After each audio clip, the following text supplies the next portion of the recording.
If you're good at doing something, it's fun to do. If you're having fun while doing something, you'll become good at it. Let's have some fun. Question 1. The diagram shows an isosceles triangle. Remember, every piece of information is important. Isosceles triangles has the two base angles equal, with the base extended. We have to work out x. Alright, first of all, we know angles in a triangle add up to 180. So if we subtract from that 42, we get 138. That means these two angles, the two base angles together, is 138. Since they are the same size, we can divide it by 2, which will give us 69 degrees, right? So that means these two angles are 69. So doing angles on a straight line, which is 180, we subtract the 69, which will give us 111 degrees. Are we correct? Yes, we are correct. Okay.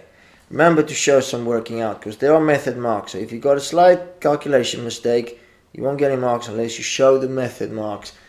So please show your working out. Question B. Right, we got 3 angles. And the ratio here tells us that if we were to add those 3 angles together, well, if one angle is 3 degrees, the next one will be 4, the next one will be 5. That's what the ratio means. If we add it together, we'll get a total of 12 degrees. Okay, but we know that those 3 angles added together is not going to be 12 degrees.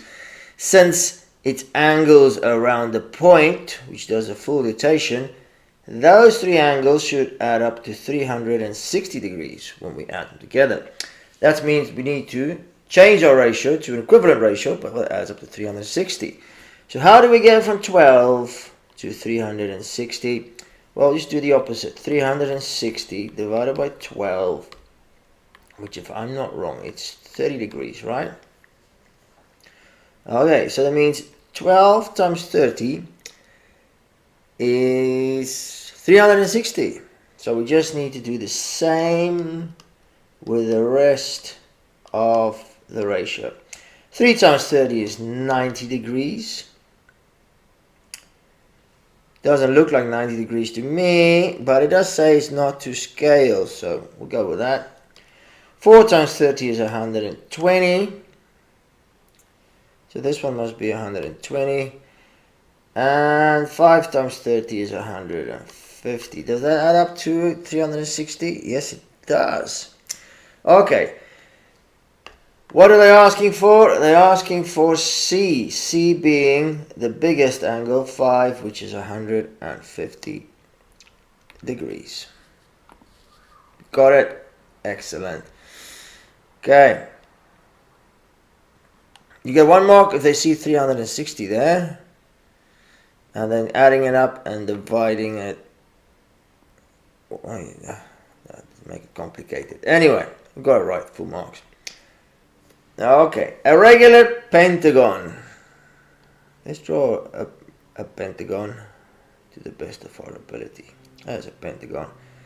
Regular meaning all the sides are the same length. All the angles, interior angles, are the same length. But they're talking about the exterior angle. So that one there, they say that's D. Then we got a regular hexagon, of course. It got 6 sides. And again, regular. Interior angle is H. Okay. So first of all, D. What do we remember about the exterior angles of polygons? Any shape, basically, 2D shape. Yeah? It always adds up to what? You remember? The most basic example is a square, which is a regular quadrilateral. 90 degrees, 90 degrees, 90 degrees, 90 degrees. That adds up to 360. And that is true for every single polygon. The exterior angles always add up to 360. Okay. Now D is one of how many exterior angles? 5, of course, because it's a pentagon. So if we divide it by 5,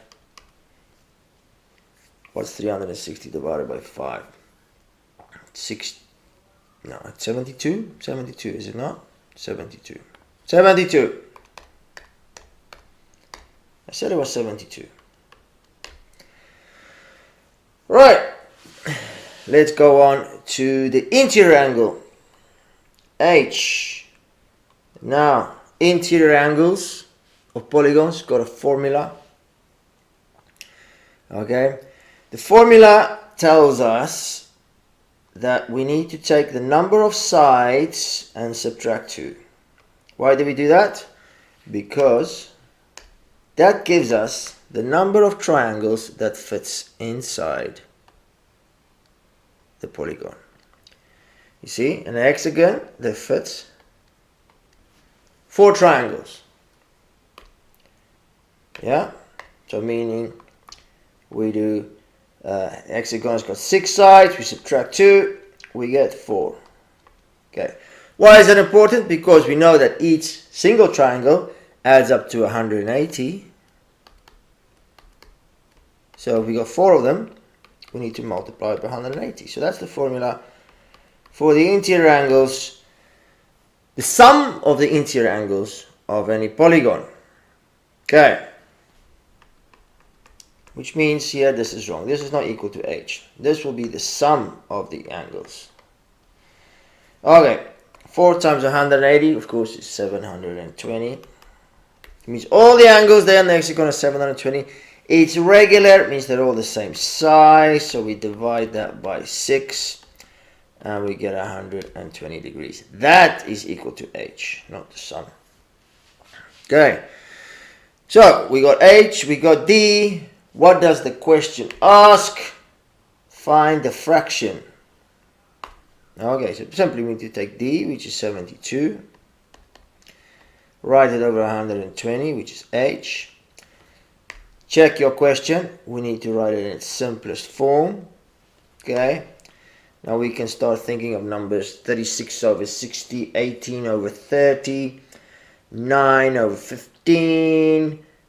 You know, you can do that. Just you do that. But if you're on an exam, you want to save time, you just do this. Equal. Bam. Gives it to you. 3 over 5. Okay. See, I saved good 20 seconds and a lot of brain power. Just putting in my calculator, which you have. Just do that. Okay. Answer 3/5 correct answer only. So there's nothing else you can write on that line that will give you full marks. Not from wrong working, meaning the working out is very important in this question. So you need to show it. They don't give you the mark for the answer if there's wrong working out. Okay. So you get 3 marks for the unsimplified fraction, or you get 2 marks, 1 for each of those. Okay. Question D. Show that PQRS is a cyclic quadrilateral. Right, cyclic quadrilateral. You don't remember what that means? If you don't panic. You just do what you can. What do we have there? We've got a 4-sided shape. And we got the angles in them. Well, we got algebraic expressions for the angles in them. What do we know about the angles in a quadrilateral? The inside ones? Yeah? Like a square? What does those angles add up to? Yes. 360. Because 2 triangles fit inside, each angle is 180. So we know those angles should add up to 360. Meaning, of course, if we take each angle, take the S angle is X, and we add to it, let's add R to it, which is X plus 20. Let's add Q, which is 3X minus 40. And let's add 2X minus 5. If you want, you can put those in brackets, you don't have to. But we know they add up to 360. Okay, so don't get stuck. I just thought doing what I know. What do I know to do next? What can I do? I can add up all the like terms, which I can add up all the x's. X plus x is 2x, plus 3x is 5x, plus another 2 is 7x. Okay, then there is the numbers. 20 minus 40 minus 5. 20 minus 40 is minus 20, minus 5 is minus 25. Okay, use your calculator to help you. Excellent. Now we just need to solve this. So we can add 25 to both sides, or add the 25 to the other side.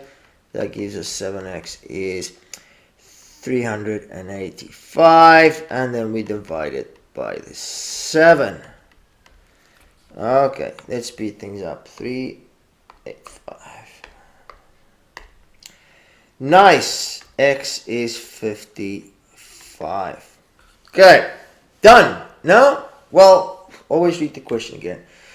Show that, when you show questions, you need to show all you're working out is a cyclic quadrilateral. Do you remember what that means? You need to study this. Basically, if you have a circle, a cyclic quadrilateral is a four-sided shape that has each of its corners on the circumference of circle. Okay, so I mean you can draw a quadrilateral which doesn't have all its corners. That's not a cyclic quadrilateral, the one above. The one below is. Okay, so basically it says if we draw a circle around it, each one of those corners is going to be on the circle, which is hard to see. But anyway, what is the characteristic about a cyclic quadrilateral? Do we remember? Here it is. Cyclic quadrilateral, and the feature we're looking at is that, can we see what's happening here? Even if I move it, what do you see are those angles? It's written underneath. What do we see? Let's make it a whole number. I can't do it. Yep. Opposite angles in a cyclic quadrilateral sum to 180 degrees. You see those two angles? Always 180. Bam. Remember that. So, okay, meaning if we take S and Q, for example, S plus Q, they should add up to 180 degrees. Meaning S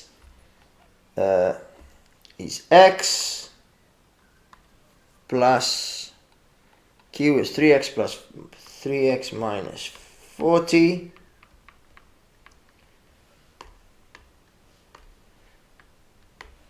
We know X is 55, so we're going to put that 55 there and there, substitute it in there. So X is 55 plus 3 times 55 minus 40. Does that equal 180?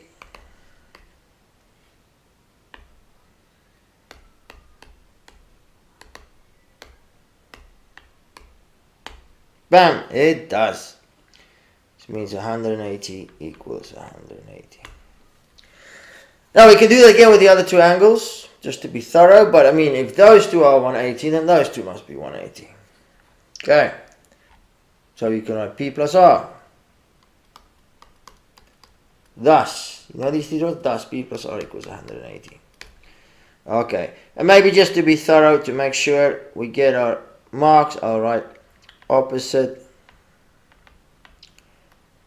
angles in a cyclic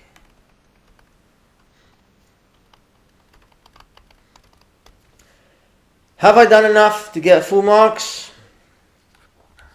1 mark for adding up all those angles equal to 360. 1 mark for simplifying it, and 1 mark for this. 3 marks already for that first part. Okay, so 3 marks, 1 mark for this, 1 mark for this, and 1 mark for that. Okay. I'll struggle a bit. I've jumped here a bit. Hopefully for this, I'll get a mark. And then, yeah, you need to write down that sentence. Opposite angles in a cyclic equal 180 or something equivalent to that. If you didn't write a sentence explaining it, you didn't get a mark. And that's why I think there was only a small number of responses which had correct, that got full marks, because I guess not a lot of people wrote that last sentence explaining. Yeah, so sometimes you need to explain things in words as well. Do that. Alright, you get full marks. You can do it. Question E, we got a Pac-Man lying on his back, mouth open. Alright, be very careful. What do they want to know? They want to know the length of the arc.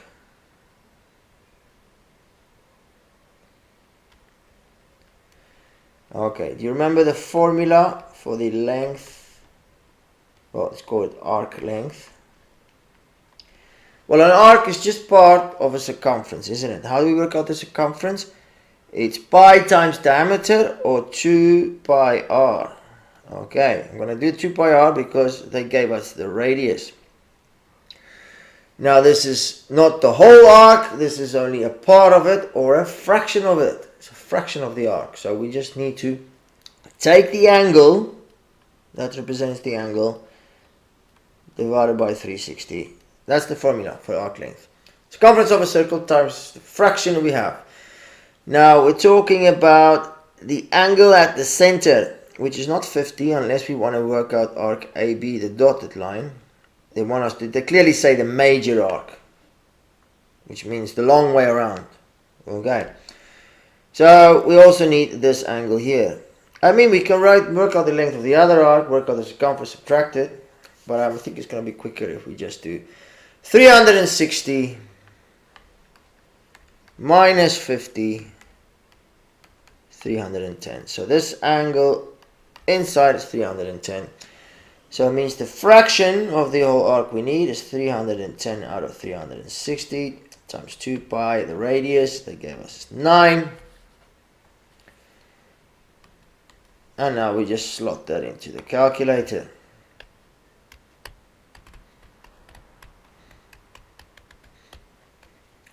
$48.694, etc. If we're gonna round it to 3 significant figures, there's a 9, so we round that up to 7. 48.7. Make sure your force looks good. You see that mess there? You don't want to take any chances. All candidates should write all numbers clearly and legibly. Legibly. No, that means readable. This is important because examiners might not read illegible numbers. Okay, so if you got any doubt, like that's an ugly 4, you just go, pop, don't like that 4. No, that's nicer. Okay, then you're sure. No arguments. Get the marks. 48.7 is correct. The unrounded answer will also get you marks. Make sure to show you're working out as always. Right, Anil does a lot of stuff with money. And reading through that whole question gives me a headache already. So let's start with the first basic thing. €1 equals $1.16. Start there. Okay. What does Anil do? He changes $830. So let's put the $830 with the dollars. So how many euros? So we just basically see, how do we get from 1.16 to 830? What do we need to do? Well, just do the opposite. Let's do 830 divided by 1.16. Okay. Oh my goodness, look at that. It means we need to multiply it by 715. Now don't round this, it's very important. We don't round until the very end. So I think like 5, maybe 6 significant figures is a good amount of significant figures to have. So we basically need to do the same on the other side, multiply it by 715 point, etc. Yeah. So that means we got 715.517 euros. That's how much money Anil now has in euros. Let's just make a proper euro sign there. Okay. Put the euro sign at the back. If you're truly European, apparently. Right, so what happens then? He spends 500 euros. Okay, so now we need to take that amount of money. Look, it's the same backwards and forwards. Okay, subtract the 500. Okay, so on my calculator, I still have it, so I'll be very accurate. So just subtract the 500. Okay, so now we got 215.517 euros, which we now need to change back to dollars. So how do we get slight change of color? How do we get from 1 euro to 215? Well, we multiply. That's easy. Multiply by that gives you that. So we need to do the same. We need to take 1.16 and multiply it by 215.517. Okay, now good thing is I still have it on my calculator, so just take that, multiply it by 1.16. Look at that, exactly $250. Exactly. Fascinating question. Alright, 250. Yeah, this is a different answer. Should be rounded earlier. I didn't round anything. Anyway. I got the rank of full marks. So you're working out once again. If you make a rounding mistake, you want to pick up at least those 2 marks from method marks. So show it. See, this question required candidates to retain accuracy in their intermediate calculations. This means don't round it till the end. Question B, working out a percentage. Just like any exam you do. Anil spent $12,400 out of 37,000. It's like write an exam of 37,000 marks and you get 12,400 correct. Something like that. Write it like that. An exam score, and then of course it's a percentage, so you need to multiply it by 100.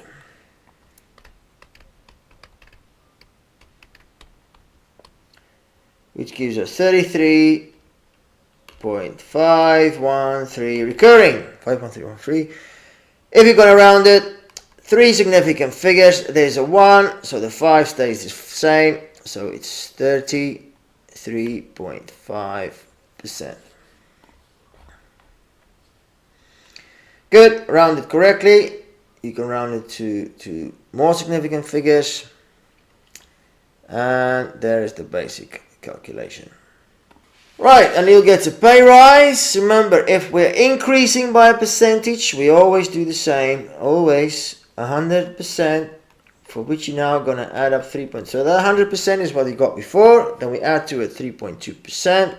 So he'll end up with 103.2%. Okay, if we write that as a decimal, which means we divide it by 100, it will be 1.032. So all we need to do is take the amount he earned before, that's the 100%, multiplied by 1.032, and then we'll have his new earnings, which is 38,184.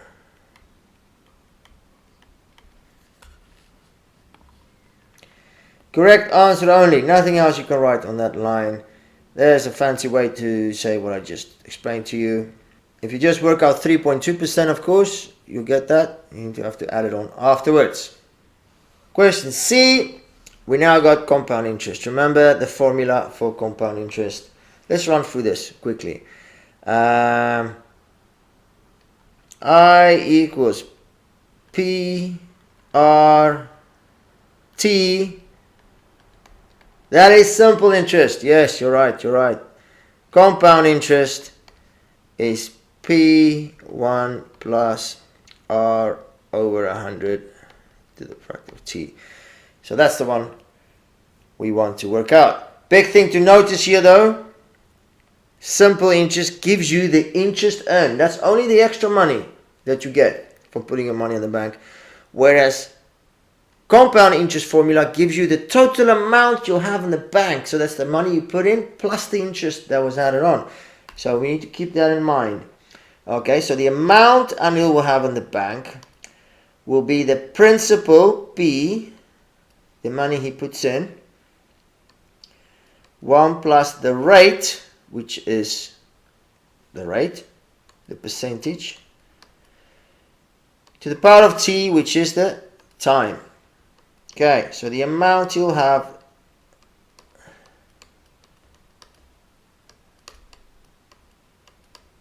is this. Let's put it into our calculator.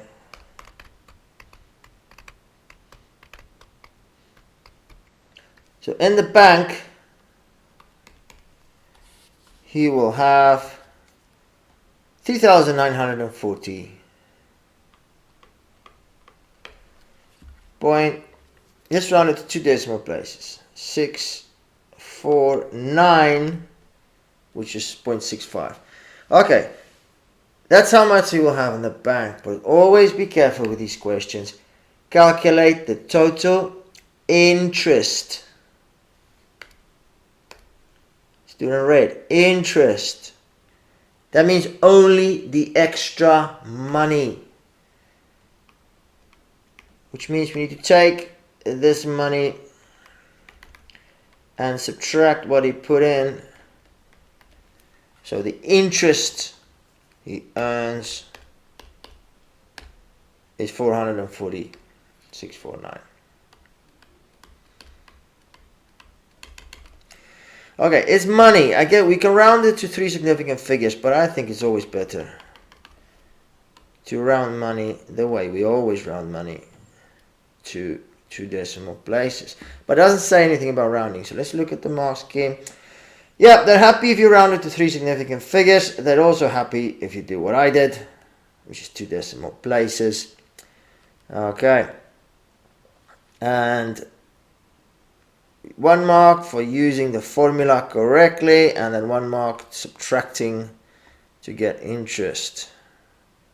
They do give you 2 marks if you write the total amount they have in the bank, but be careful. The majority of the people got the total correct amount, but the majority made the mistake of not calculating interest.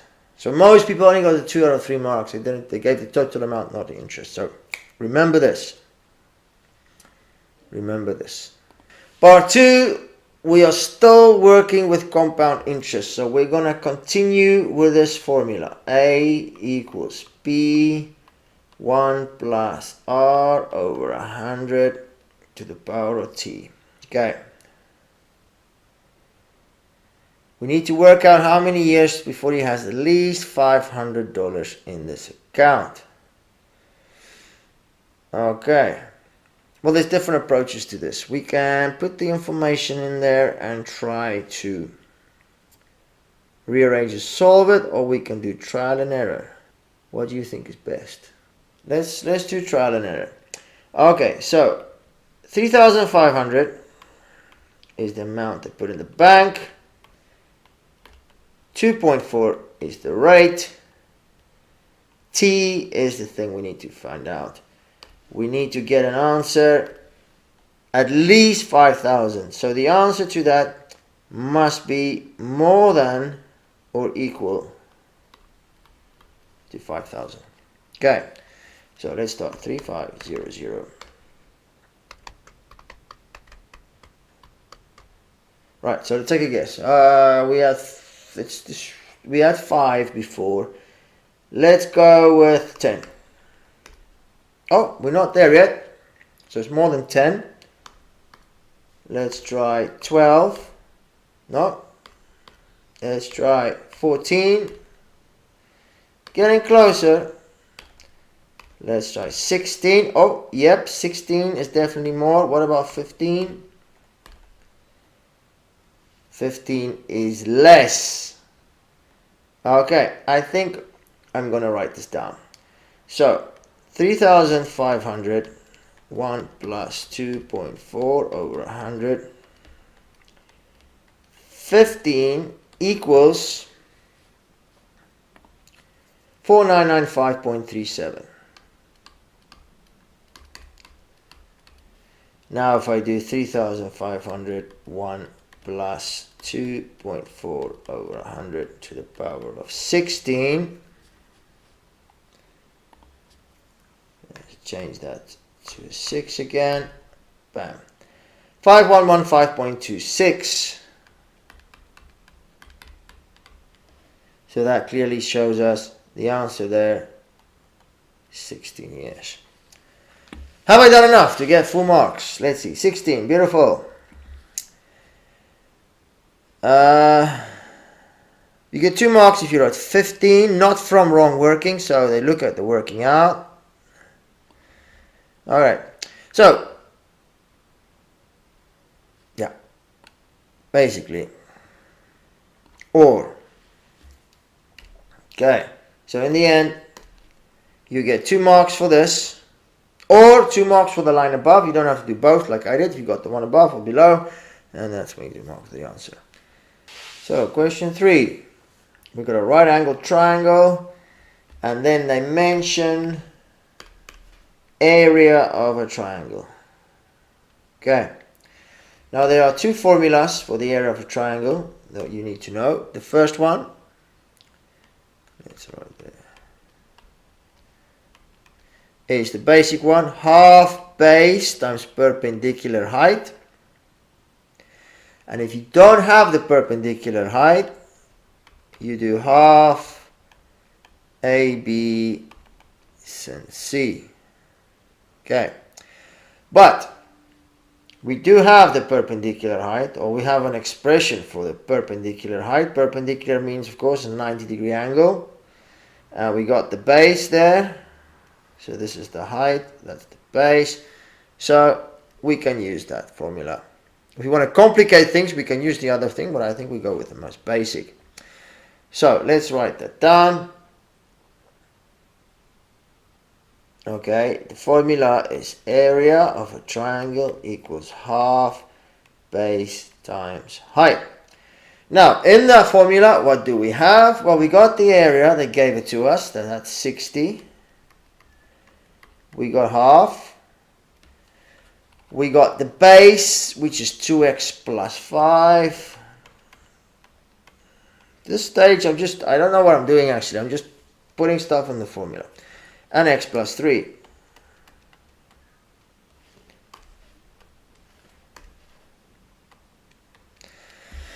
Right, I guess we need to solve this. Rearrange stuff, you know. Man. You know what I don't like? Fractions. So let's get rid of that fractions. This is half. If we move that 2 to the other side, or we multiply both sides by 2, right, then we'll get rid of that fraction. So that means 120 equals 2x plus 5, x plus 3. It's always a relief when you get rid of a fraction, because then things are just one line. Okay, what else can we do? We can expand those brackets. Let's do that.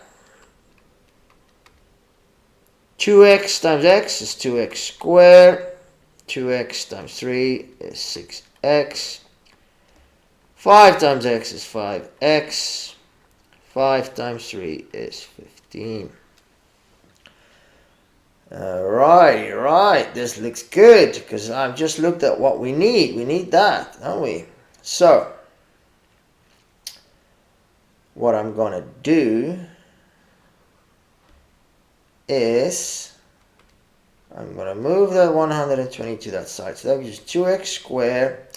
6x plus 5x is a beautiful 11x. Look, now I've got those two terms already. Then there's 15. And we subtract the 120. So in the end, that gives us 2x squared plus 11x. 15 minus 120 is what we want. 105 equal to 0. And I have shown why it's that. Alright, that should be our end product. We don't start off with that. Yep, they put the half underneath the line like that, expanding the brackets, and then you get the final answer. My answer is perfect. Perfect. Now we need to solve by factorization. You can't use the quadratic formula. We need to factorize. Well, you can sneakily use it to help you out a bit, but okay, but you need to show factorization, which means we need to make two brackets.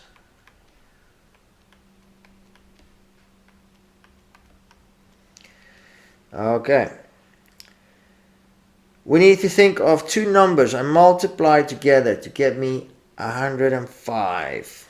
And when we add those two numbers, and we multiply one by 2, we'll multiply one, then we get 11. Okay, what can we think of? Very obviously, 5 times something. 5 times 21 will give me 105. Because 105 ended in 5, so I just thought a 5 needs to be part of it. Okay. Now remember, when we expand this bracket, we're going to have 2x times x, which is 2x squared. It's beautiful. We're going to have 2x times 5, which is 10x. And then, well, I don't know yet if I'm going to make it a positive or a negative. Okay. And we're going to have 21 times x, which is 21x. Which I like because how do we get from 10x and 21x? We need to get from there to 11x. Which is possible if we make this one positive and that one negative, because 21x minus 10x is 11x. So what I'm trying to say here is I'm going to make this one positive and that one negative. Yeah. And then 21 times 5 is 105 plus and a minus. And that's going to work. Beautiful.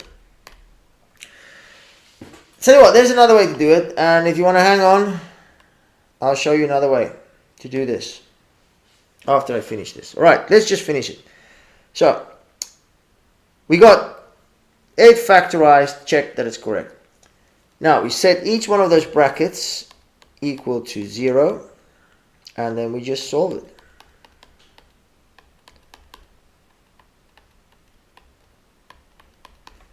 So this will be minus 10.5 is one solution. Set the other one equal to 0. That means x is 5. Answer is correct. There's the factorization. Okay, and they do show a few other methods here of doing it. It says here some students did use the quadratic formula and were not awarded method marks, meaning if you did use the quadratic formula, you get 1 mark. You don't get the M marks, but you get the B mark. If you're happy with this, move on. I'm quickly going to show you another way how to factorize if you found that hard. Right, another way to factorize quadratic equations where the first coefficient is not 1 is doing the mum method, they call it, or the mum, I don't know. Anyway, what you do is you take A and C and you multiply together, which is the 2 is A minus 105. Okay, so you do 2 times minus 105 gives you minus 210. Then again, but you need to think about two numbers you multiply together to give you 210, and you add together to give you 11. So again, 21 times 10. That will give us 210. Okay. And then we need the minus. So one of them needs to be a minus. So we need to put a minus there, because a plus and a minus is a minus. I'm going to put it there because then 21 minus 10 equals 11. Why 11? Because that's what we want. Okay, so that gives us two factors. Now here comes the next part, okay? You write down 2x in both brackets and you put your factors in there. And then if you can simplify a bracket, you do. Meaning if the two terms in the brackets got a common factor, you divide it by it. 2 and 21 does not have a common factor. So I'm going to leave that the way it is. But 2 and 10 does have a common factor. I can divide them both by 2. So 2x divided by 2 is just x, and minus 10 divided by 2 is minus 5. I mean, there are many ways. Go on YouTube. There are many ways to factorize these. Practice them a little bit. Okay. And yeah, one more tip though. Having fun now. If you do use a quadratic formula to get the correct answers, for which you will get 1 mark, right? You can work backward from there to get the factors. All you need to do is set it equal to, so you know x equals 5, move the 5 to the other side, and bam, you got one of the brackets. Okay, the minus 10.5 maybe is a little bit harder. See, if you do x minus 10.5, well, if you got one bracket, it helps a lot already. No, doing this wrong. So for example, you got x equals minus 10.5. Move it to the other side. Well, you know that one bracket must have a 2x, so that means 2x plus 21 equals, get rid of the fractions. But see, there are ways to do this, many ways to get full marks. Part 3, calculate angle ACB. Let's just make sure we know what angle we are talking about. ACB, we go from A to C, and C to B. A bit wonky there, but this is the angle we want to know. Right, so I think to do this, we're going to need the side lengths. So do we know what x is? Yes, we got two values for x. Since we can't have a negative value for the length of a line, I think we use the positive value. So let's work out the base. 2x plus 5 is the base. Let's change that x for a 5. This is the base of the triangle. So it'll be 10 plus 5 is 15. So this length here of this side is 15. The other one is x plus 3. So the height is x plus 3. X being 5. So the height is 8. Okay. Now to find the angle. So when we got a right angle triangle, trigonometry, there's two things we're going to do. Okay, if we are working with the side lengths, and only the side lengths, we use Pythagoras. So for example, if they ask us the length of BC, we would do Pythagoras. But the moment we have an angle involved, so we want to know an angle, we're going to use, of course, SOHCAHTOA. Right, so first thing we need to do here is label the sides. Right, opposite the right angle, that's the hypotenuse, but we don't have it, we don't want to know it, so in this case we're not going to use it. Right, then we got opposite the angle that we want to know. That is the opposite side, of course. And the side right next to it, which is not the hypotenuse, is the adjacent. So we're looking at the A and the O which means we use TOA. TOA. So we write TOA stands for tan, the T in TOA. We want to know the angle ACB. After the ratio always comes the angle. O, being the opposite side, comes first, so that's at the top. And then the adjacent at the bottom. So to work out ACB, we're going to move that tan over there, which means we need to do the inverse. So let's do that.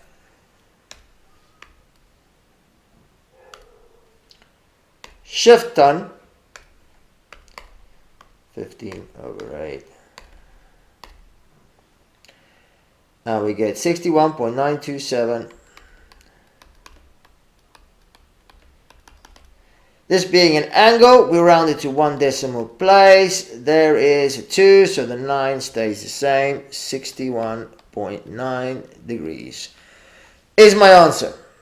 And that is what we got on the mark scheme. If you got more significant figures, it's also correct. Okay. Once again, 1 mark for finding the side lengths, another mark for using the tan ratio. And you've done it. Question B is about similar triangles. Okay, what does similar triangles mean again? It means the triangle looks the same, it's just different size. Okay. Now we don't know which one is bigger, and which one is smaller. It doesn't tell us. But let's make a little drawing. Let's assume ABC. Okay, which is the triangle they gave us there. It's this one. Okay, what do we know about this? Well, it's got a height of 8 and a length of 15. And it has one angle, 61.9. Right, then there is another triangle. Okay. Now, being similar means it's similar. Well, it has a scale factor. It could be twice as big, or half the size, or 3 times as big. Okay, we don't know. They didn't tell us, did they? But what is the thing about similar triangles? Okay, the sides might be longer, but the angles doesn't change. Okay, if the triangle is twice as big, the angle can't be twice as big, because the angles in a triangle always adds up to 180 degrees. So that means we know at least that that angle there is the same, and that these angles here is going to be the same. Alright, so it simply means, not to get confused, if we want to know the angle DEF, which is this one here, it's going to be the same as this one here, which is simply 180 minus 90 and 61.9. Okay, so what would that be?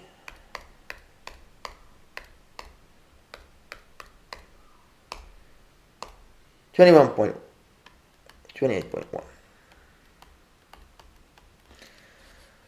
Let's have a look. 28.1. I'm happy. If you go more accurate, which you should try to be, actually, to be honest. Okay, you got it. Alright, some candidates found probably there's a mistake. Found this difficult and didn't even respond to it. Okay, so if you get this, you are good. Which we know, you are good. Find the length of the shortest side of the triangle DF. The shortest side. Okay. So the hypotenuse is always the longest side. And in ABC, this is the shortest side, it's the height. So we want to find the length of that one. Okay. What other information do we have? Triangle DEF has an area of 93.75.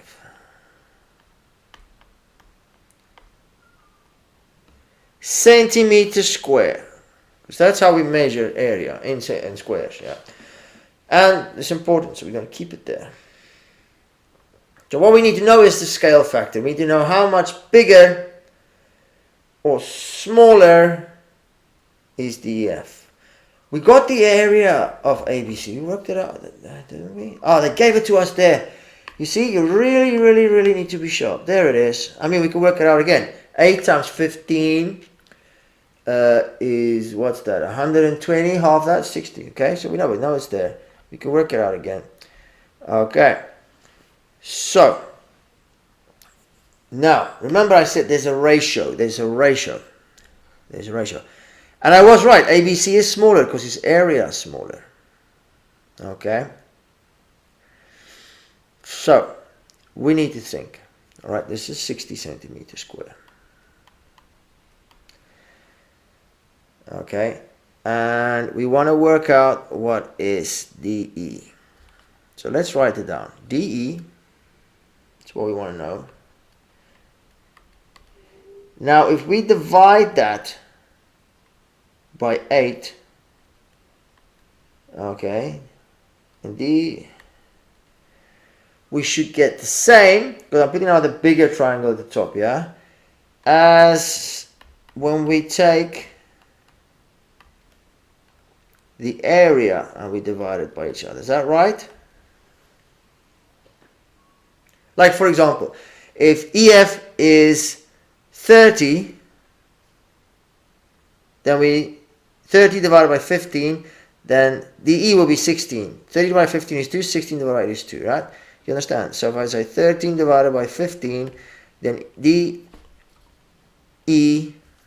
needs to be 16, because it both equals to 2. That is what similarity means, that the ratio of the sides are the same.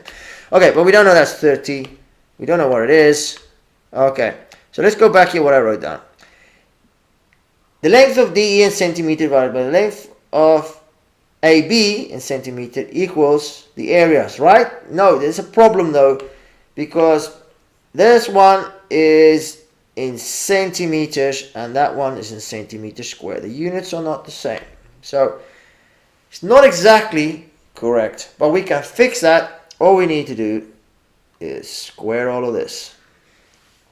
If we square the scale factor, the linear scale factor, then we get the area scale factor. It's quite a lot in there, I know. So all we need to do now is solve it. So I'm going to get rid of the square by moving it to the other side. Opposite of square, square root. And then multiply the 8.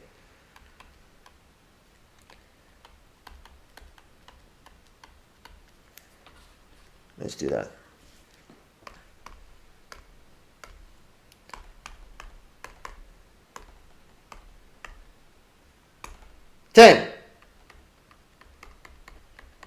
DE is 10. I like that it's such a beautiful answer. Okay, 10. So what's 10 divided by 8?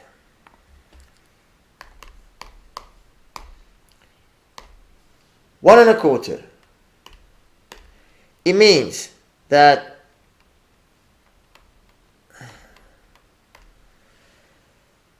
triangle DEF is 1.25 times bigger than triangle ABC. It means we do 8 times 1, we get 10. We can work out this side here if we want. We need to multiply it by 1.25. Not that we have to, just for fun, you know, because we got time, all the time in the world. Alright, so that will be 18.75. But then if you go from there to there, it's not 1.25 times bigger, it's 1.25 squared. That's what I was trying to say all the time. You see, 60 times 1.25 squared gives you 93.75. So I am right, and I'm right. Yes, I am right. We knew we were right. Okay, see they got the square root thing there. I showed you why. Okay, there actually. This is the first step I showed you. They have it the other way around. I don't know why. It's a bit confusing. There. You can swap it around, of course. You have the smaller triangle at the top and the bigger one at the bottom. That's why they got this both ways around here. Okay. Question 4 shows the height of 80 children. the two shortest children, I'm sure that, of course, they're the youngest, is between 1.2 and 1.4 meters tall, and it goes on. The tallest kids, oh, very tall, is between 1.8 and 1.9 meters, which is adult size, really, so they must just be older. Okay, so must 17, because 18 is 18 a child, don't know. Let's say they're 17, and the youngest ones are like 12, 13. Anyway, write down the interval containing the median. So what we need to do now, we need to take those 80 children, and we need to line them up from the two shortest one on the one side to the tallest 9 kids on the other side. And then we need to go to the one in the middle and say, bam, you are the median. Okay. All right. Now, it's going to take a while to do that. So what we can do is we can just say which one of those 80 kids is going to be the middle one. Is it going to be the 40th child? It's going to be the middle one. Not quite, because if the 41 is the middle one, there's a problem. How do we find the middle one? Well, we do 80 plus 1 divided by 2, which will give us 40.5. Why did I do that? Because let's get an easier example. Let's do 8. If you've got 8 kids, and I number them from 1 to 8, for convenience sake. Which one is the middle one? Is 4 the middle one? Is that the middle? No, because there's 3 to the left and 4 to the right. That's not the middle. The middle is going to be between the 4. That's the middle there. 4 to the right, 4 to the left. How do we work that out? Well, we say 8 plus 1 divided by 2. That's 4.5. So the middle is between the 4th and the 5th kid. That's why we add the 1. So we know now the middle is between the 40th and the 50th kid. Okay, so we've lined them up and we start counting. 1, 2, here's the two shortest ones. So now we've counted 2 kids. Then we count another 13 kids. Now we counted 15. Okay. Then we count another 24 kids. So what's that? 39. We're up to 39 now. We've counted 39. And then we count another bunch of kids, and then we get up to 60, 71. Now we've passed. We go to 39, was 1 kid, and then the 40th one was in this group, and the 41st kid was in this group, and the middle is between them, so they're both in the same group, so the median is in this group. 1.65. Between 1.65 and 1.8. Okay. And that's how you do it. They don't say any working out here, the reasoning is on your head, they just want the right answer. Right. Part 2, calculate an estimate of the mean height. Remember, the mean is where you add everything together and divide it by how many there is. Alright, so we divide this by 80 because there's 80 kids. And what we need to do is we need to add up the height of every single kid. Problem is, we don't know exactly how much each kid weigh, because they were put in groups. That's why it's an estimate.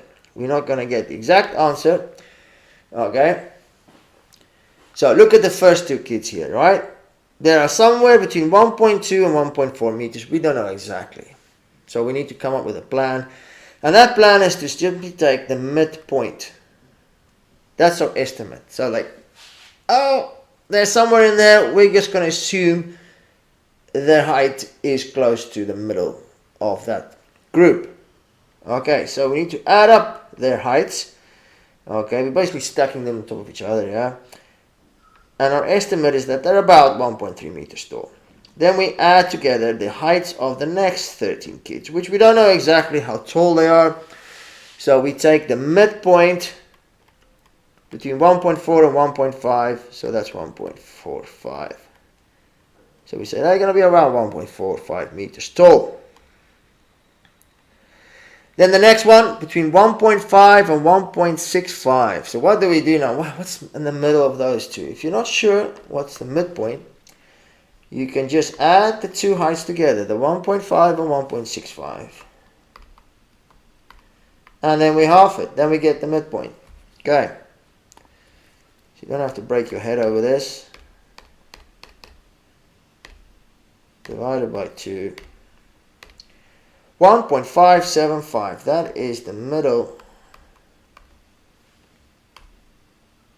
of 1.5 and 1.65. 1.575.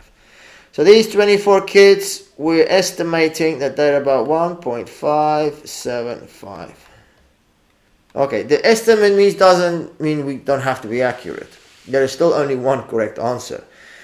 So from here on, things need to be accurate. Okay, let's do the same. 1.65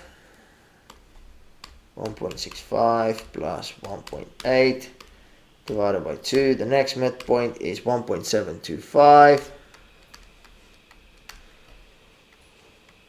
So we do 32 times 1.725. And the last one, I think that one's easy, 1.85. So it's 9 times 1.85. Okay, so if you make all these kids stand on top of each other's heads to make like one long pillar, how high would this pillar be? Let's have a look.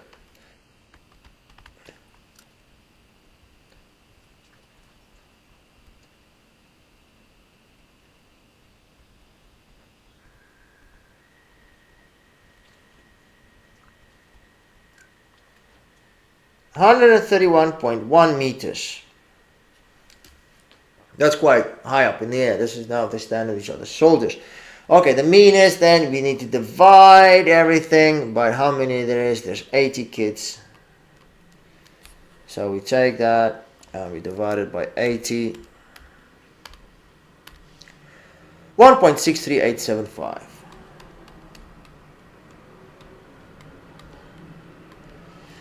So around about 1.6 meters, which is in this group here, which is kind of in the middle. So it's a reasonable answer. If we got something like very small or very tall, that doesn't make sense. Okay, do we round this? Well, to be honest, it says we round if it's not exact. So I'm inclined not to round it. Read the question, does it say? Doesn't say we need to round it. Let's check. Yes, look at that. We don't round it. Okay, you get a marks for the midpoint, seen or implied, for the sum. Okay. So you get a mark for using the midpoints. You get a mark for your calculation. It doesn't say it gives a mark for 1.64, which, be careful, because it's an exact answer. The decimals doesn't continue forever.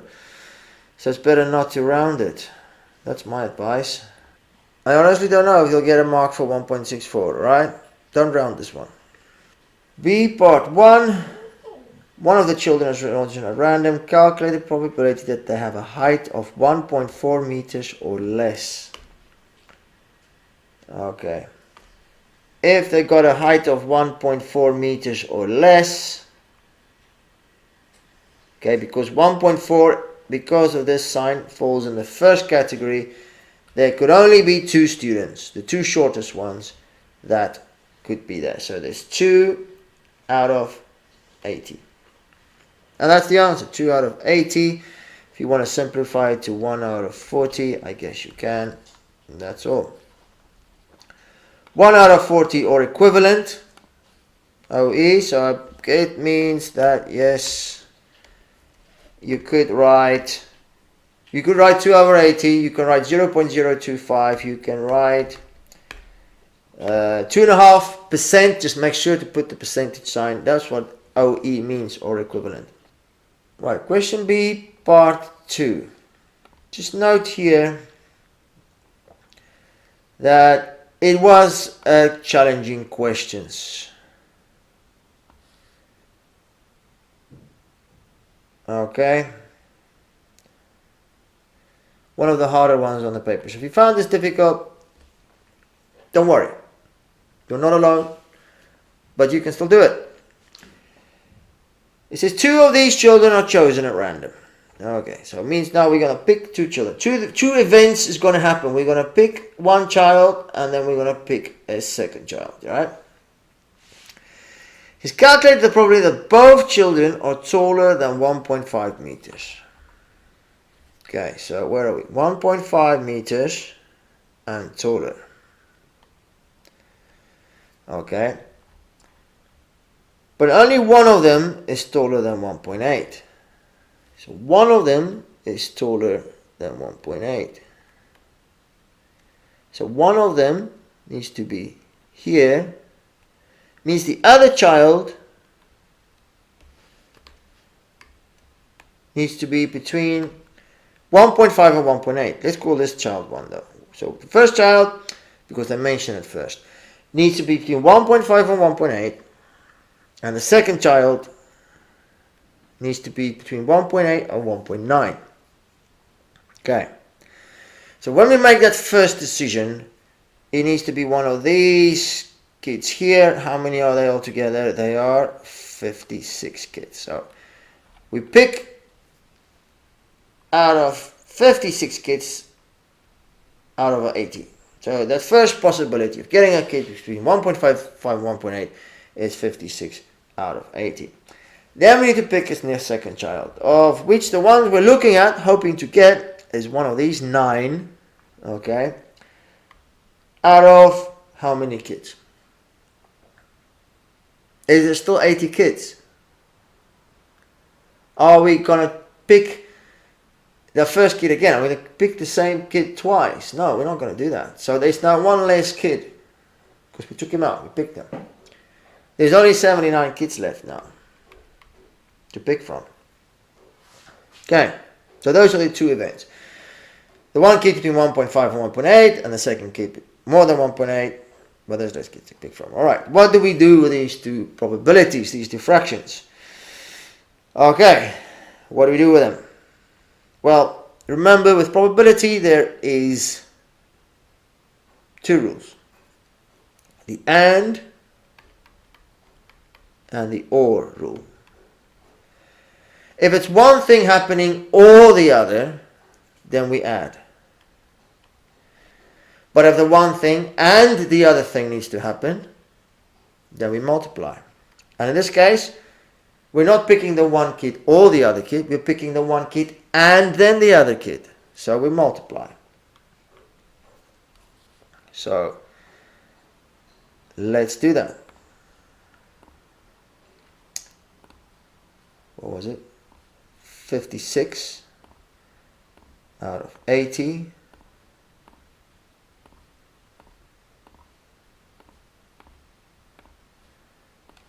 Okay, and there's the answer. Simplified. 63 out of 790. I mean, we can write decimals, but this is more accurate. 63 out of 790. Are we finished? No, because there is something else that could happen. We can pick the taller kid first, because now we pick the shorter kid and then the taller thing. What prevents us from picking the taller one by accident first? Okay, because when we're doing this randomly. So if we pick the taller kids first, that is 9 kids out of 80. And then picking the kid that's between 1.5 and 1.8, which of there's 56 of those. But remember, we already picked one now, so there will be less. Okay. Now this is essentially the same calculation, because 56 times 9 and 9 times 56 is the same. 8 times 79 and 80 times 79. The bottom is going to be the same. So the probability of that happening is the same. I mean, check it with your calculator if you don't believe me. So we got 2 possible events that could happen. We pick the shorter one and then the taller one, or we pick the taller one and then the shorter one. So these 2 probabilities, we need to add them together to get the final answer. we could do that in our head. 63 plus 63, 126. Right? Or we could just multiply, what I got on my calculator here, by 2, because that's the same. And it gives us 63 out of, this is a simplified answer, 395. And hopefully that's correct. Yes, 63 out of 395, or equivalent. So if you got 126 out of, what was it, 790, that's correct. Or the decimal rounded to at least 3 significant figures. Okay. So you get 1 mark for showing any of those probabilities. For any one of these probabilities, like the first one there, 1 mark, okay? Then if you realize you need to do it twice, you multiply it by 2, or you add it together, and then for the answer. Alright. There's quite a bit of thinking involved here, but you can do it. Right, cumulative frequency means it's the running total as we go along. Okay, so we got 2, just like we did there. At the beginning we had 2. And the next one says, how many kids is there 1.5 meter or smaller? So we need to add to the 2 the 13. So 2 plus 13 is 15. So there's 15 kids shorter than 1.5. How many kids shorter than 1.65? So then we need to add the 24. So 15 plus 24 is, what's it, 39. 39 kids shorter than 1.65. And then 1.8. So we add 32. 32, that's 41, that's 61. And then we add the 9. Okay, but I just spotted something. That gives me 70. That's wrong. It should add up to 80. There's 80 kids. When we do cumulative frequency, it always needs to add up to the total. Is that right? 39 plus 32 is 71, not 61. So keep that in your head, yeah? Always add up the total. That's what cumulative frequency is. Don't make any silly mistakes. Then draw the diagram. Remember, this is not a histogram. It's not bars. Cumulative frequency is always a line, and it always have the same shape. Like a, yeah, we'll see. Use a pencil. Okay. And use the upper limit. So 1.4 and 2. 1.4 and 2. Next one, 1.5, 15.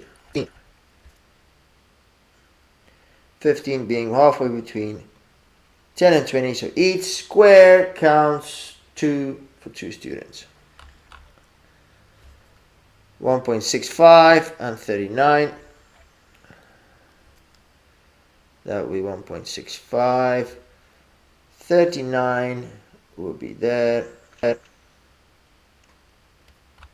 1.8 and 71. 71 will be there. And 1.9 and 80. Okay, now without a ruler, a nice smooth curve. Make sure you go through every point. Bit wonky, but I've gone through every point. I think that will do it. Correct curve. Something like that, okay? Important, use your diagram to find an estimate of the interquartile range. Oh, they start here off with something big. Okay, so interquartile range. The interquartile range is the upper quartile minus the lower quartile. So to do this, first we need to find the median. Median, of course, is in the middle. That is the median.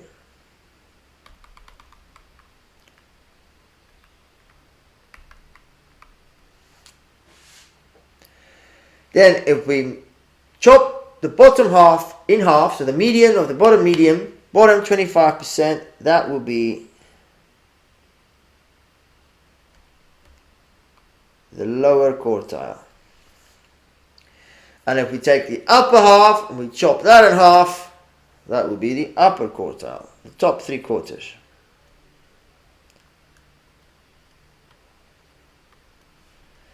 Now the interquartile range is the distance between. Okay, but it's not. This is not 60 minus 20 is 40. Okay, it's not easy as that. Just use the graph. So what we need to do next is we're going to take our ruler and get the actual lengths of the students.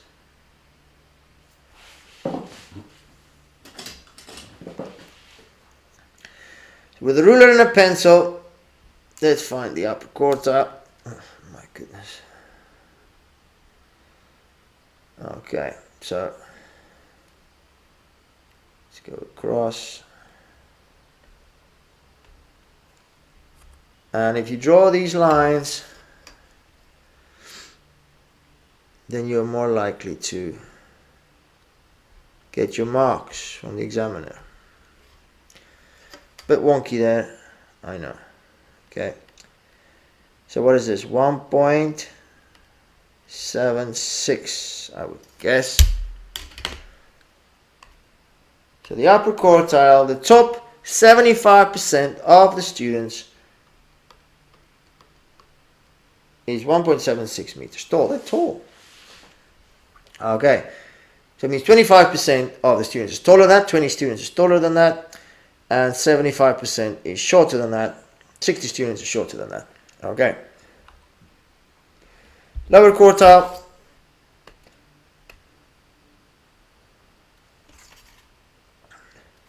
What was that? 1.53.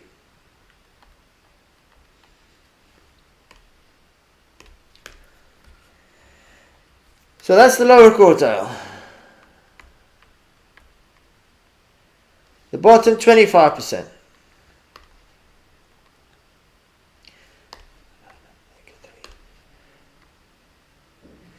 That means 25% or 20 students is shorter than that, and 75% or 60 students is taller than that. So we do that subtraction and we get the interquartile range. 0.23. So that means the middle 50% of the heights, people, the difference between them is 0.23 meters. Okay, interesting here is they don't give any values. So to check if my answer is correct or not, it says strict follow through. So they look at your graph to decide if you. That's why you see these green-brown lines I drew, the ugly ones. If you drew those ones in, the examiner is quickly going to say, oh yeah, they did the right thing, and they won't waste a lot of time on it, and they'll be inclined to give you your marks very quickly. Okay. So draw those lines showing how you calculated this. The 60th percentile, okay? So it works like this. The median is the 50th percentile, the lower quartile is the 25th percentile, the upper quartile is the 75th percentile. So the 60th percentile means we need to go on the horizontal axis and get 60% of 80. So how do we get 60% of 80? Well, we just need to multiply it by 0.6. And what was that? 48, isn't it?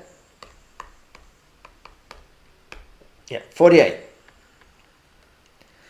So the 48th student is in the 60th percentile, which means 40% of the students is taller than that student and 60% of them is shorter.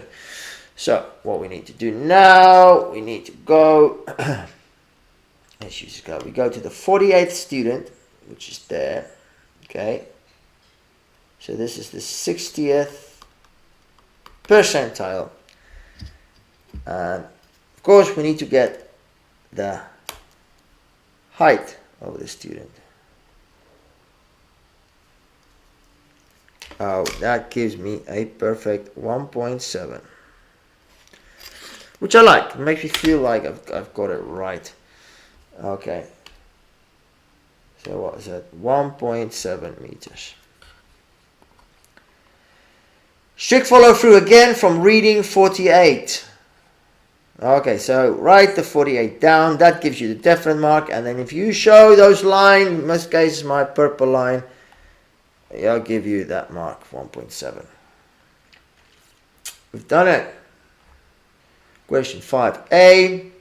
They give us a formula. Let's write it down. The volume of a cone is a third pi times the radius squared times h. Now we just need to substitute the correct values in there. What's the radius of the base? Be careful, yeah, that's 4, because they gave us the diameter. We need to half it. And the height is 15. Put that into the calculator.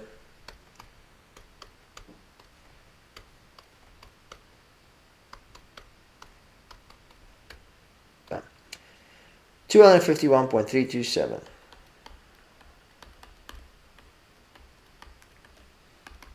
You're going to round it. 3 significant figures. There's a 3, so the 1 stays a 1. 251 centimeters cubed. Correct. Unrounded answer is also correct. There's the formula. Most common error was to use 8, the diameter, not for the radius. Be sharp. Part 2 has got a bit more juice to it, 5 marks. Okay, let's first of all calculate, pay attention to detail here, the curved surface area. And there is the formula for the curved surface area. So let's do curved surface area is pi radius slant height. Okay, so it's pi, the radius is 4, slant height. And what is that? Okay, well, this is the height. The slant height is this here. That's the slant height. Right. Let's make a triangle out of this. Okay, so you see this triangle I've just drawn. In this right angle triangle, the base will be the radius, the hypotenuse will be the slant height, and the height of the triangle is the height of the cone. That's 15. So having a right angle triangle with where we work with just the sides, we use that guy Pythagoras, meaning L squared will equal 15 squared plus 4 squared. Remember Pythagoras, hypotenuse squared equals the other two sides squared added together. Okay, so let's write this down here. The slant height squared equals 15 squared plus 4 squared. So to find the slant height, we need to do the square root, moving that square to the other side. 15 squared plus 4 squared. Let's do that.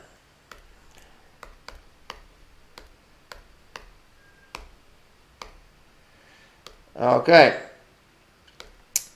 Now it's 15.524. We can write it down, just don't round it. You know what, I like this more, it's more accurate. Square root of 241. So here we put the square root of 241. So let's put that in our calculator. See, I've still got that there, so I just need to multiply it by 4 and multiply it by pi. And there we have an answer, 195.08. Okay, don't round this. Let's put at least 5 significant figures. Yes, 195.08. Let's do that.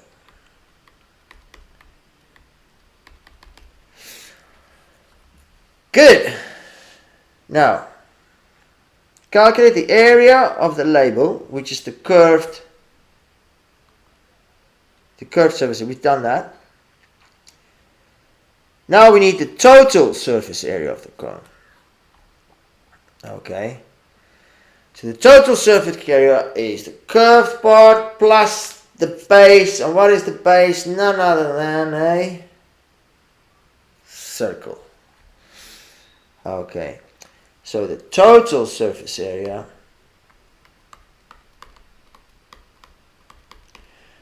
will be the curved part, which is pi r L, plus the base, which is simply a circle. Now we already did pi r L, which is 195.08. So we just need to add to that the base. Remember the radius is 4. So let's do that.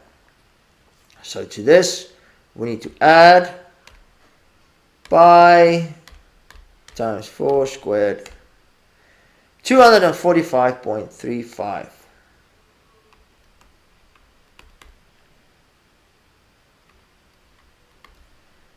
Etc.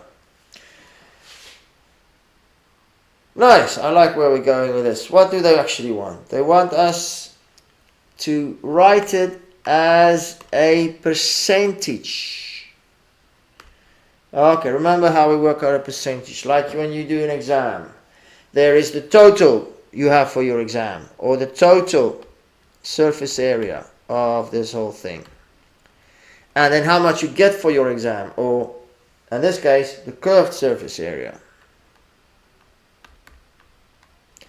And then we multiply it by 100 because it's percentage. Okay. So, we got 195.08. Put that previous answer in there and I have to type it. And we get 79.5115.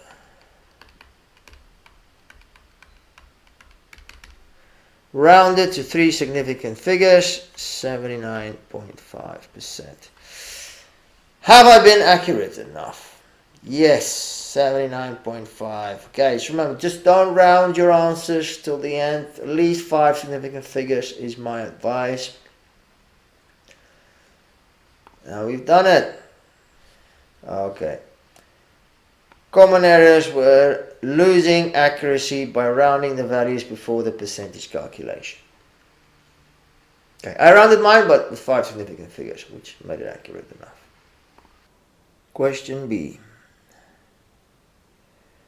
Right, lots of information here. And the thing is about this first piece of information, we don't need it for part A. I'm going to have to save that. We're looking at 300 liters of water was poured into the container at a rate of 375 milliliter per second. This milliliter per second is actually a formula which we can draw a triangle for. Per meaning divide. So like milliliters per second gives you the rate. Or if you want to do it another way, if the dog would stop barking for nothing, milliliters of course would be the volume and seconds would be the time. Okay. So when it says find the time taken in minutes per seconds for all the water to be poured into the container. So time is what we want to know, so we need to do the volume divided by the rate. The volume being 300 liters of water dividing by the rate of 375 milliliters per second. Now here we will notice the first problem is that liters, milliliters, not the same units. We'll need to change those 300 liters to milliliters now. Yeah, 1 liter being how many milliliters. Mole, of course, 1000. So milliliters. 1 liter is 1000 milliliters. So we need to multiply that 300 by 1000. So 300 liters is 300,000 milliliters, which we're then going to divide by 375 milliliters per second.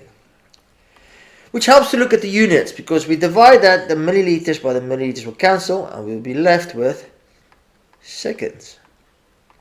Units are important. Okay. So let's do that. 300,000 milliliters divided by 375. 800 seconds. Nice. Alright, so of course to work out how many minutes that is, how many seconds in a minute, we just divide that by 60.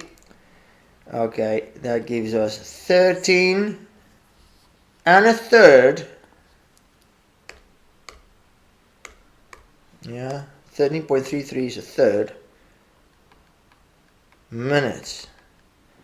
Okay, so that means we've got 13 minutes and 3 seconds?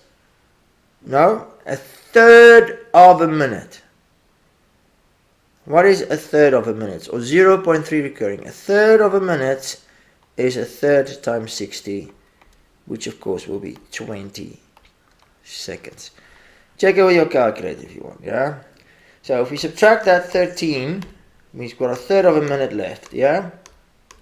Simply minus that by 60, because 60 seconds, 20 seconds. So be careful when you convert units. Okay, there we go. 13 minutes, 20 seconds. It seems like they changed. I don't know what they've done there. But anyway, got the answer correct. See, fewer students were able to work with consistent units. So be careful with the units. And be careful, 13 minutes, 13 and a third minutes is not 13 and 33 seconds. Alright, calculate the height of the water in the container. Right, how are we going to do that? What is the volume of a cylinder? That's the first thing we need to think of. The volume of a cylinder is like any prism. The cross section, which in a cylinder is a circle, so the area of the cross section, which is pi r squared, the area of a circle, and then you simply multiply that by the height, or if it's on the side, it's the length, but in this case it's going to be the height. So just imagine now, yeah, there's some water in there. Let's do it in 3D. We got that distance, and then we need the height. Okay. Now we know that this is 300 liters.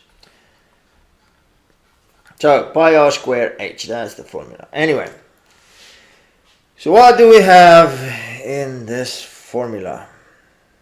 We have the volume we put in, which was 300 liters, or 300,000 milliliters. So we go to milliliters, 300,000 milliliters, or 300 liters, by radius 0.45, and then we need the height. Now the height is going to be measured in what? Meters.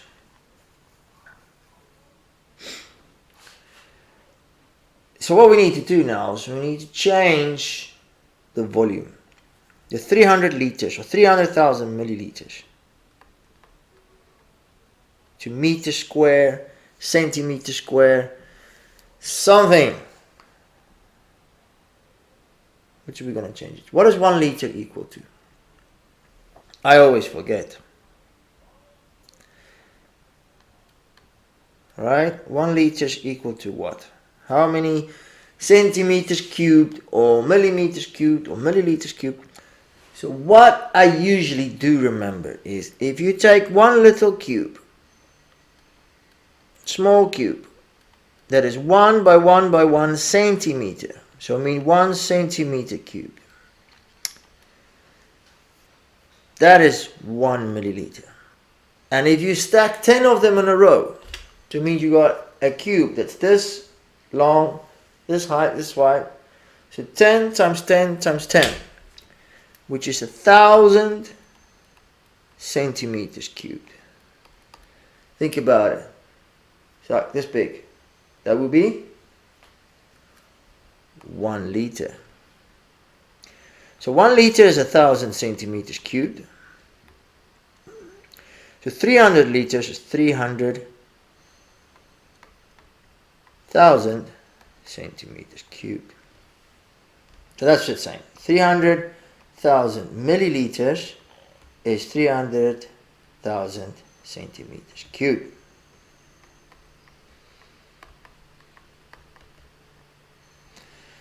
Okay, be careful, because remember this was in meters. 0.45 meters. How many centimeters is that? How many cents in a dollar? 100. So we need to multiply it by 100. So that's 45 centimeters. Now the units are the same. Nice. Don't forget the square. Don't leave out the square. Little details. So if we want to find out the height, then I need to move all of this to that side, which is 300,000 centimeters cubed over pi 45 centimeters square. Do you see what's going to happen with the units? We're going to square the centimeter, and then we are going to divide centimeters cubed by centimeters square, and we'll get the height in centimeters. Units are important. Of course, that's just the units. The units is not put into the calculator. What we put into the calculator is 300,000. Don't cube it. The centimeters cubed, that cube just tells us we're working with cubes. Okay. By, oh, that's the wrong button. What have I done? Okay. Pi times 45 squared. Square gets what? The radius gets squared. Okay. Which will give us centimeters squared, right? Anyway, so here we go. 47.157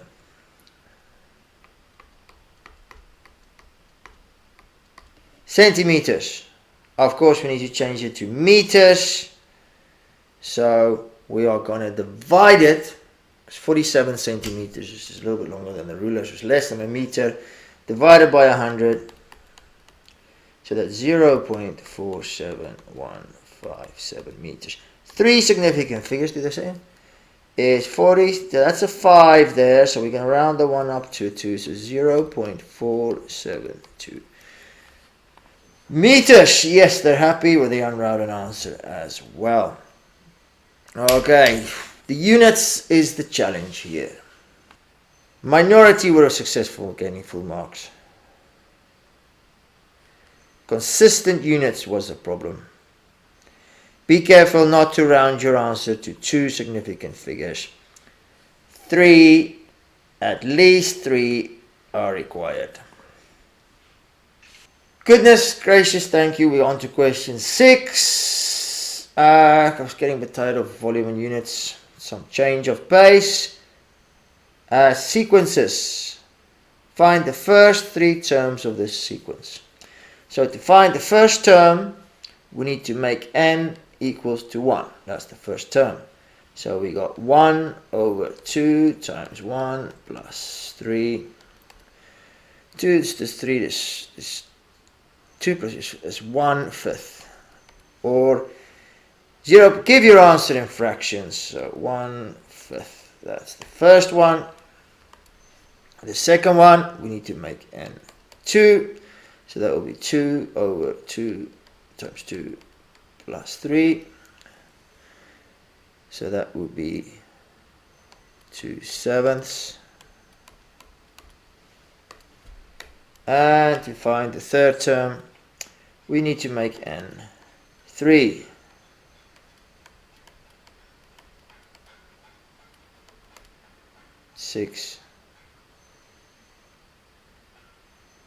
9.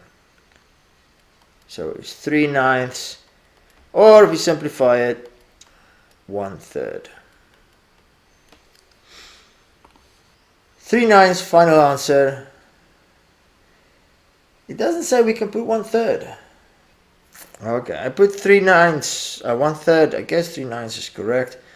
The thing about writing, I think this is correct, but the one thing about writing 3/9, it helps us to spot a pattern as well, doesn't it? 1, 2, 3 at the top, 5, 7, 9 at the bottom. Maybe that's why it's nicer. Okay, so looking at the next one, I guess what they want you to spot is it goes 1, 2, 3. The first term has got a 1 at the top. The second term has got a 2 at the top. The third term has got 3 at the top. So it means the 12th term will be 12 over 25. But it's 2 marks. Well, let's check if it's right.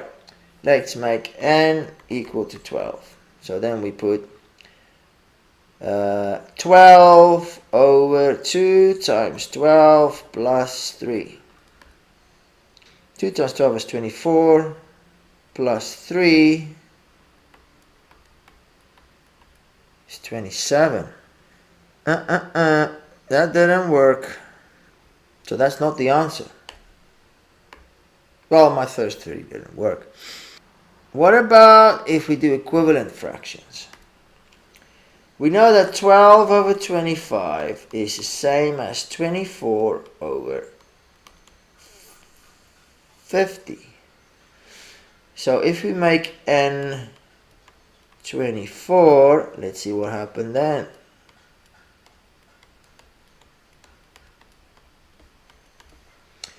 That will give us 24 over 40, 51. Well, I can tell you, the bottom number was 2 off, now it's 1 off. Let's try one last one. Let's try 12 over 25. Then I multiply the top and bottom by 2. Let's multiply it by 3. 36 over 75. So n could be 36.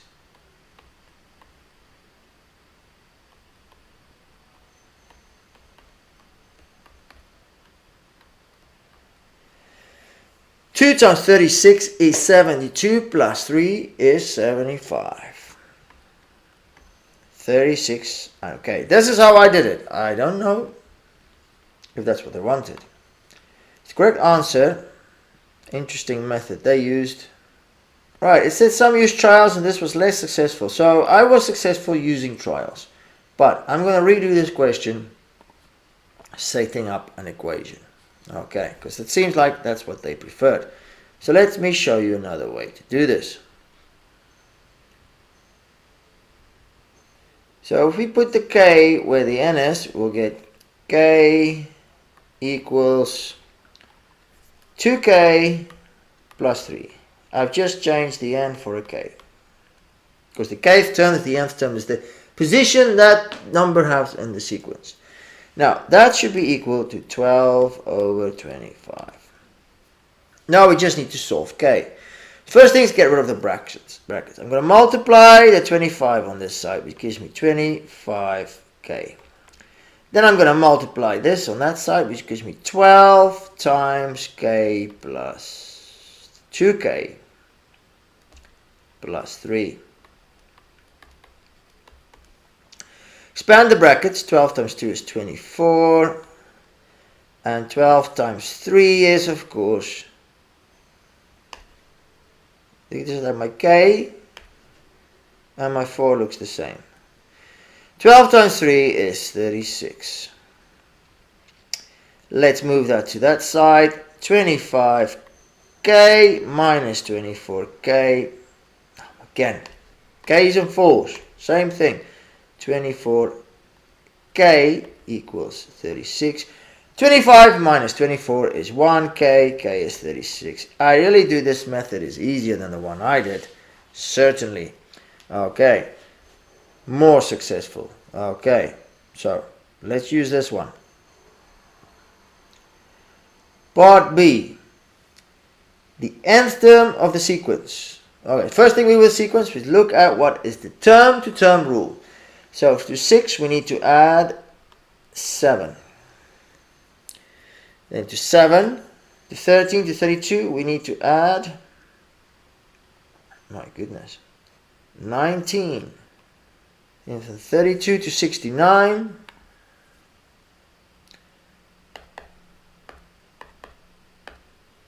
we get 37. Now this is definitely not linear.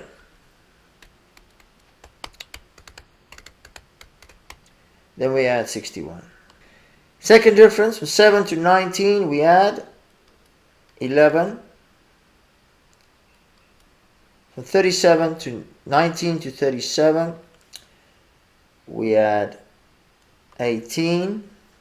From 37 to 61 we add 24. The third difference is we're adding 6 each time. Right, so it's not linear. We have to go through 3 levels of stuff. Okay, so what sequences are there that we know is not linear? Right, I know about quadratic. So we got n squared. This is square numbers. 1, 4, 9, 16, 25. Here, the second difference, well, we can look, we're adding 3, we're adding 5, we add 7, we add 9. See, the second difference is we add 2 more each time. Okay, but we don't have one, we got 3 different levels. So let's look at the next one. And cube, those are the cubic numbers. Cubic numbers is 1 times 1 times 1 is 1. 2 times 2 times 2 is 8. 3 times 3 times 3 is 27. 4 times 4 times 4 is 64. 5 times 5 times 5 is 125. So here we add 7. Then we add 19. Then we add 37. Then we add 61. Doesn't that look familiar? It's exactly what I got before. You add 11, you add 18, you add 24, and we add 6 each time. So you need to recognize that if you've got a third level of linear sequence, then it's cubed. So we know this is a cubic sequence. Okay, remember that. You don't have to go all through the stuff I've been going through. Okay, but there's one difference though. The cubic sequence starts with 1, then it got an 8, then I got a 27, then I got a 64, 125. Can you see what's happened here? Got the cubic sequence, but we need to add 5 to it each time. And then we got, so it's n cubed plus 5. This is one way of doing it, of course. Okay, look, I get 1 mark for a common third difference of 6, at least 2. Yeah, so, okay, don't spoil the answer. Alright, so you can actually get a mark for showing that. This is how you recognized it. And then full marks. Right, so with part 2, we can clearly see something's going on here, yeah? If you do the second difference, then we subtract 50, then we subtract 25, then we subtract 12 and a half. So again, there's something else going on. But we can see this is not about subtracting. Really, what's really happening here is we're halving it. We're dividing it by 2. Okay. So when times and divide is involved, we know it's geometric. Geometric sequence. Okay, because we can keep going down the layers, we're not going to get a common difference, yeah? It's being divided or multiplied. And there's a formula for geometric sequences, which makes it really easy. The formula is A1, which simply means the first term, that's what the A1 stands for. R is the common ratio, which is, we're dividing it by 2 each time. Or rather, since geometric sequences we do multiplying, I think it's better. We're multiplying it by a half. That's the ratio rather. Okay, so that will be the R then it's to the power of n minus 1. Okay, just remember this is a 1 here, and that's a 1 there. Okay, so easy as that. First term is 100, A1. Then we're multiplying it by a half each time. You can put a half or 0.5. Let's put a half. Put in brackets, because that's to the power of n minus 1. The n stays there because we want the nth term rule. So you see, we put an n there. And ladies and gentlemen, that is the answer.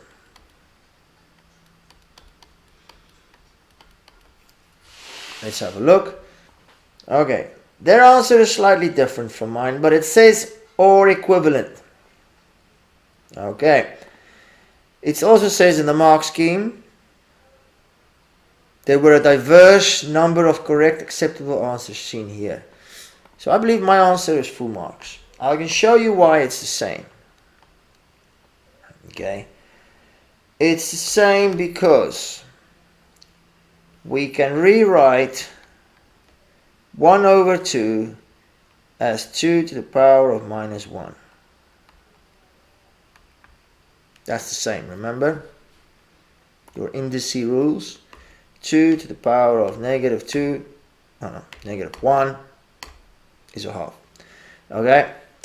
And then a power to a power means we simply need to multiply it. So minus 1 times n is minus n, minus 1 times 1. 2 negatives makes a positive. And then we just swap it around. Just 1 minus n. I don't think you need to do this, as I said, because you've got the OE there in the mark scheme. So anything equivalent to that is correct. It says in the examiner's report there were a diverse number of correct acceptable answers seen here. That's it. Okay. So mine is correct. That's why it's slightly different from the mark scheme. All is good because we can do it.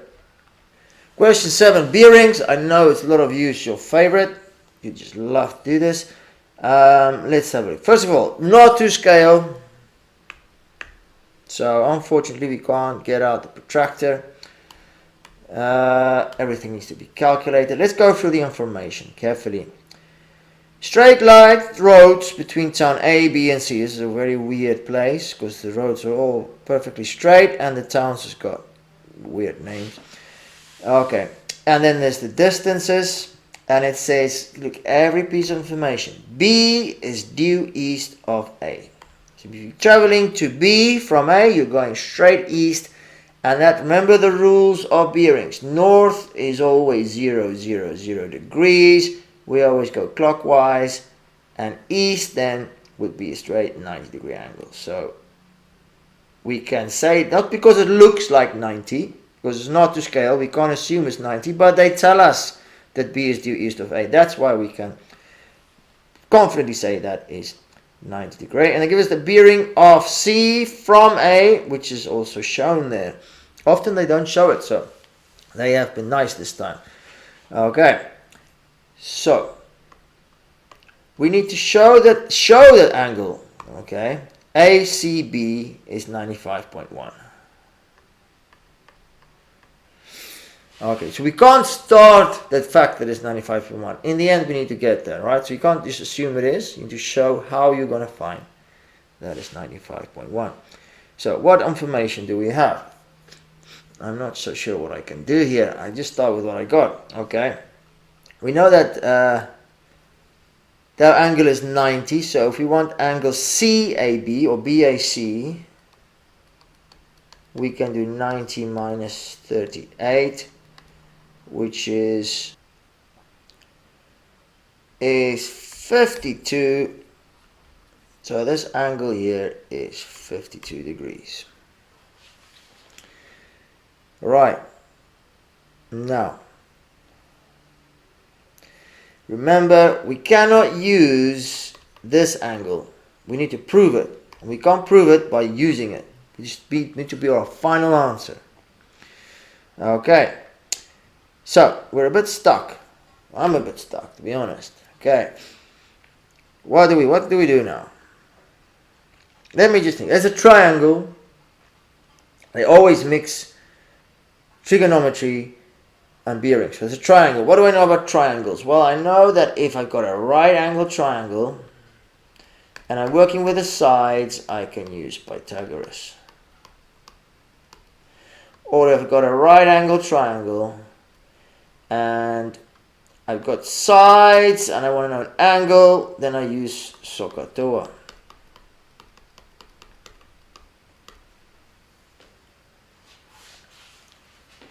But I don't have a right angle triangle. There's a right angle, but it's not in the triangle. Okay, so what else do we know about trigonometry? Can't use Pythagoras, SOHCAHTOA. What else? What else? Well, there is the sine rule. So sine rule is triangles, and that is not a right angle. Okay, and of course there's the cosine rule, which we also use in triangles. That's not a right angle. Now, to recognize when to use the sine rule is not too difficult.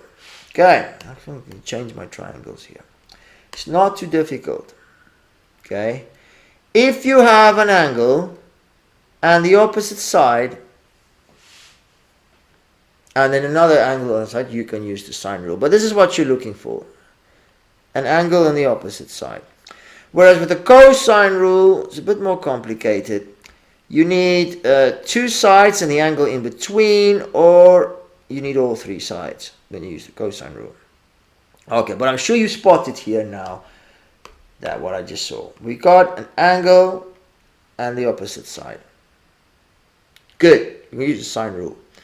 We can then use that to work out the angle opposite the side we have, which is not ideal. It would have been nicer if we had this side and then we can work out the angle we want, but we just need to work with what we have. Okay, so let's do that. We work with what we got. All right, now there's of course two versions of the sine rule, right?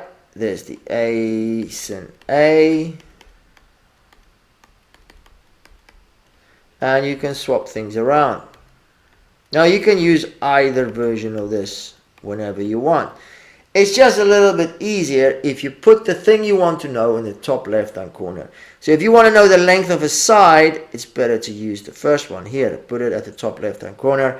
If you want to know an angle, it's better to use this one. And that's what we want to work out an angle, so I'm going to use this version of the sine rule. So what do? We start by writing down sin, and then the angle I want to work out, I'm going to call this angle ABC. You put that over the opposite side, which is 60. Then we write sin again. The angle we have, 52, over the opposite side to that, 87. Now we just need to rearrange things a little bit. First I'm going to multiply the 60 on the other side. So we got sin ABC 60 times. You can put that 60 at the top or in front, but not below the line.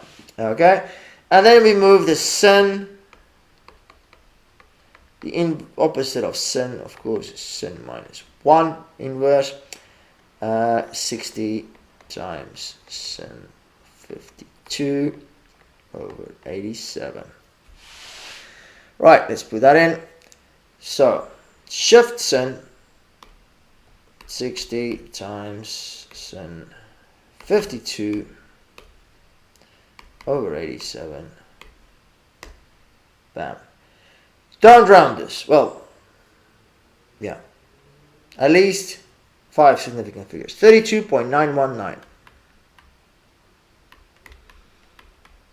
etc. Nice. Okay, so we know this is 32.9. We're making progress. We got two angles in a triangle. We want to know the third one. Easiest part. We want to know what angle ACB is. Angles in a triangle is 180, so we just subtract the other angles we have, which is 52 and 32.919. Let's do that. So 180 minus 52 and putting my previous answer in this, so it's so accurate. Oh, that's beautiful. ACB is 95.0808.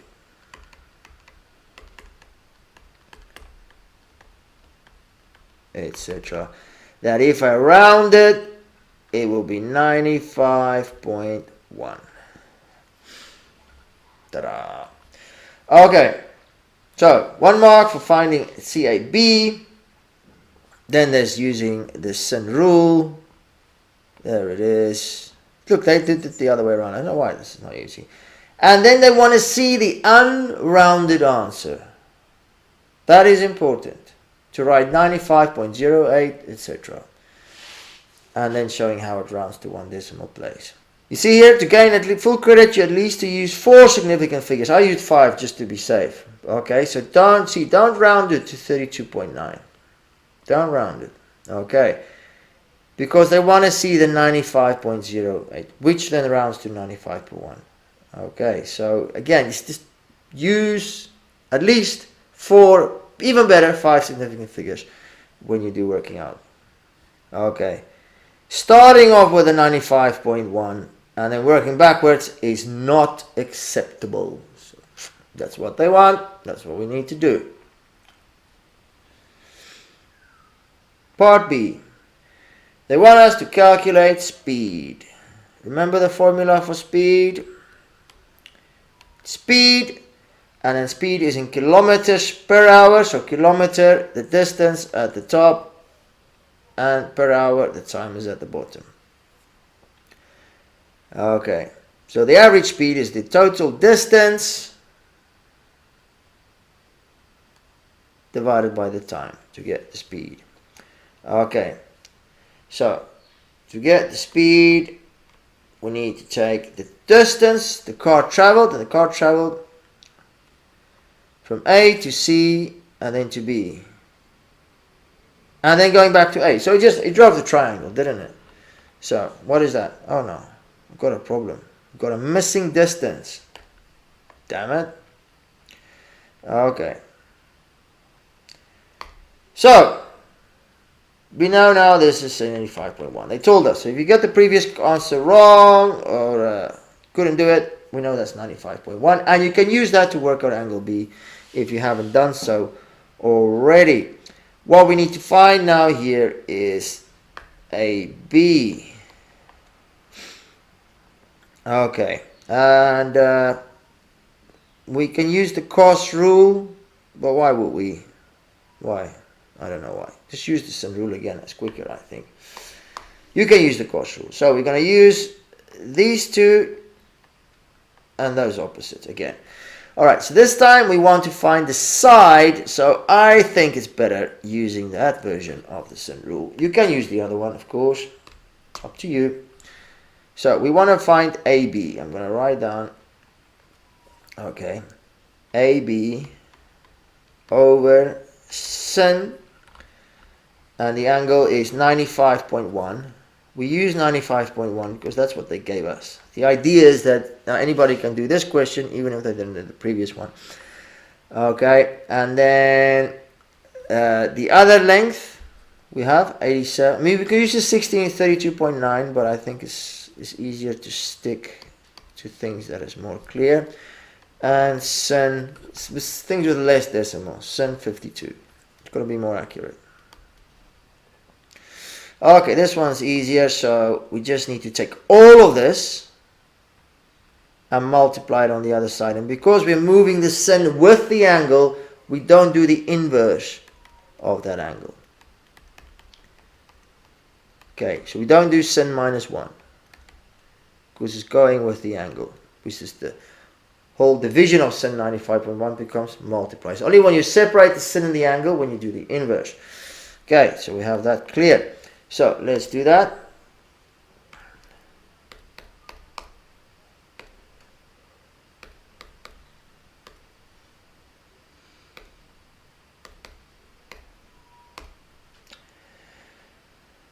$109.968.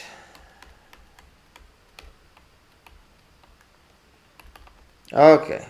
Again, I haven't rounded this to 3 significant figures. Lots of digits there, so it stays accurate as possible. So that is the distance from A to B. 109.968. So the total distance that this bloke drive in this weird country where the roads are straight and the towns have got single letter names is this, still very accurate, plus 87 plus 60. So he drives 257.968 kilometers in total. So that's the distance, 256.968 kilometers. Bam. Divided by the time, which is 3 hours 20 minutes. Okay. Now the next problem. 3 hours 20 minutes. We need to convert that to just hours. Now that is not 3.2 hours, because time is different from the decimal system. Time, we stop counting at 60 and we start over again. But the decimal system, we stop starting at 100 and we start over again. So when we have, I'm going to do this. Yeah, 3 hours and 20 minutes. That's the right, same as 3 hours and 20 minutes out of 60. What's 20 out of 60? Yes, I know you know, but let's do it anyway. 20, let's do it the right way. 20 minutes out of 60, of course, is a third of an hour, right? 0.3 recurring. So that is the same as 3.3 hours. So when we do this on our calculator, we need to divide it by 3.3 recurring. Okay. And that will give us kilometers per hour, because this is kilometers and this is hours. So let's do that. 256.968 divided by 3. How are we going to do this? Let's do it this way. 3 and a third of an hour. Bam. 77.0904 kilometers per hour, rounded to 3 significant figures. There's a 9, so round this up. 77.1 kilometers per hour, which is, if it's a straight road, is a reasonable speed to drive at, I think. Yes, they're happy with 77.1 or an unrounded answer. They gave you some leniency there, depending if you use the 95.1 or 95.0808. Right. Yeah. You could have used the cos rule to find that distance between A, B, which I think will take it. Or you can use the sin rule like I did. Okay, be careful there with the time. Yes.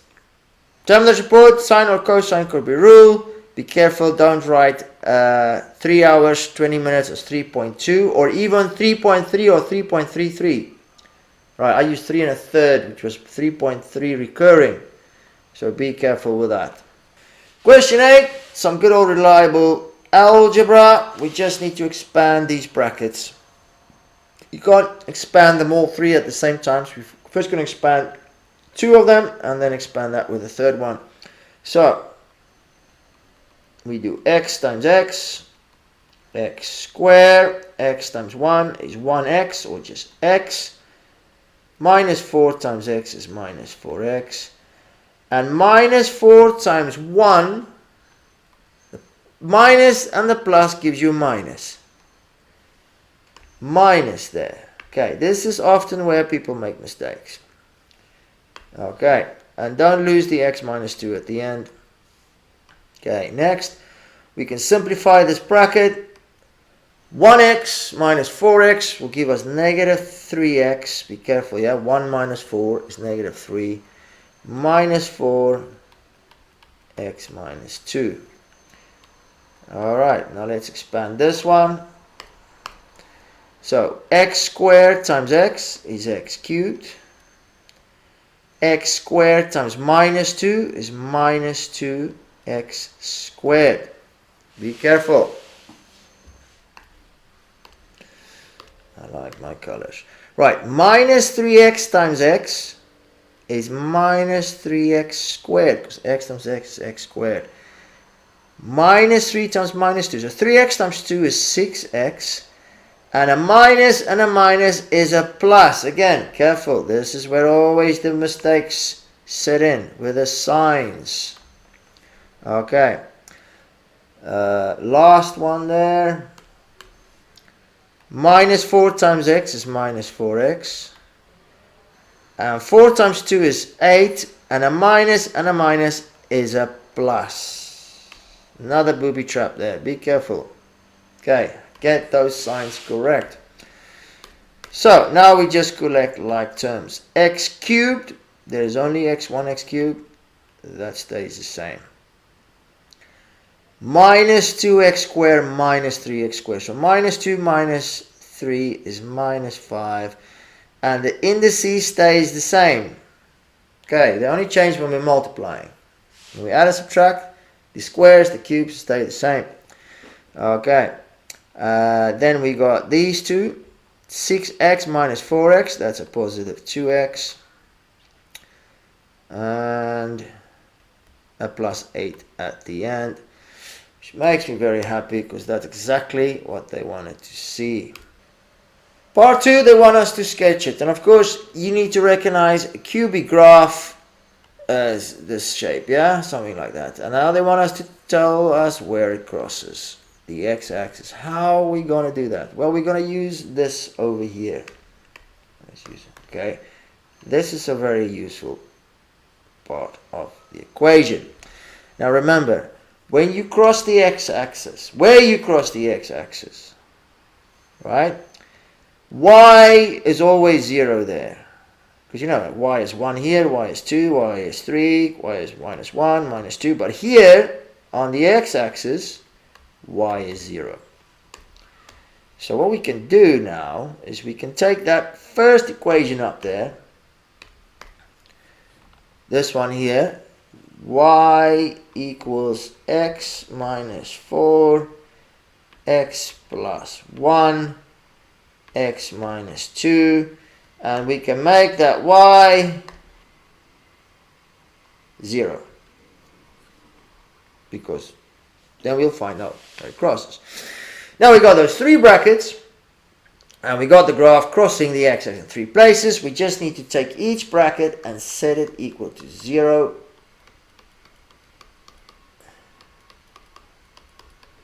And then we sort it. So move that 4 across, so x equals 4. Move the 1 across, it becomes negative, so x equals minus 1. The minus 2 on the other side, positive 1. And we have the 3 places where it crosses. Okay, so let's take the smallest one first, minus 1. Okay, will be somewhere over there. Then we got like 2, and then we got 4.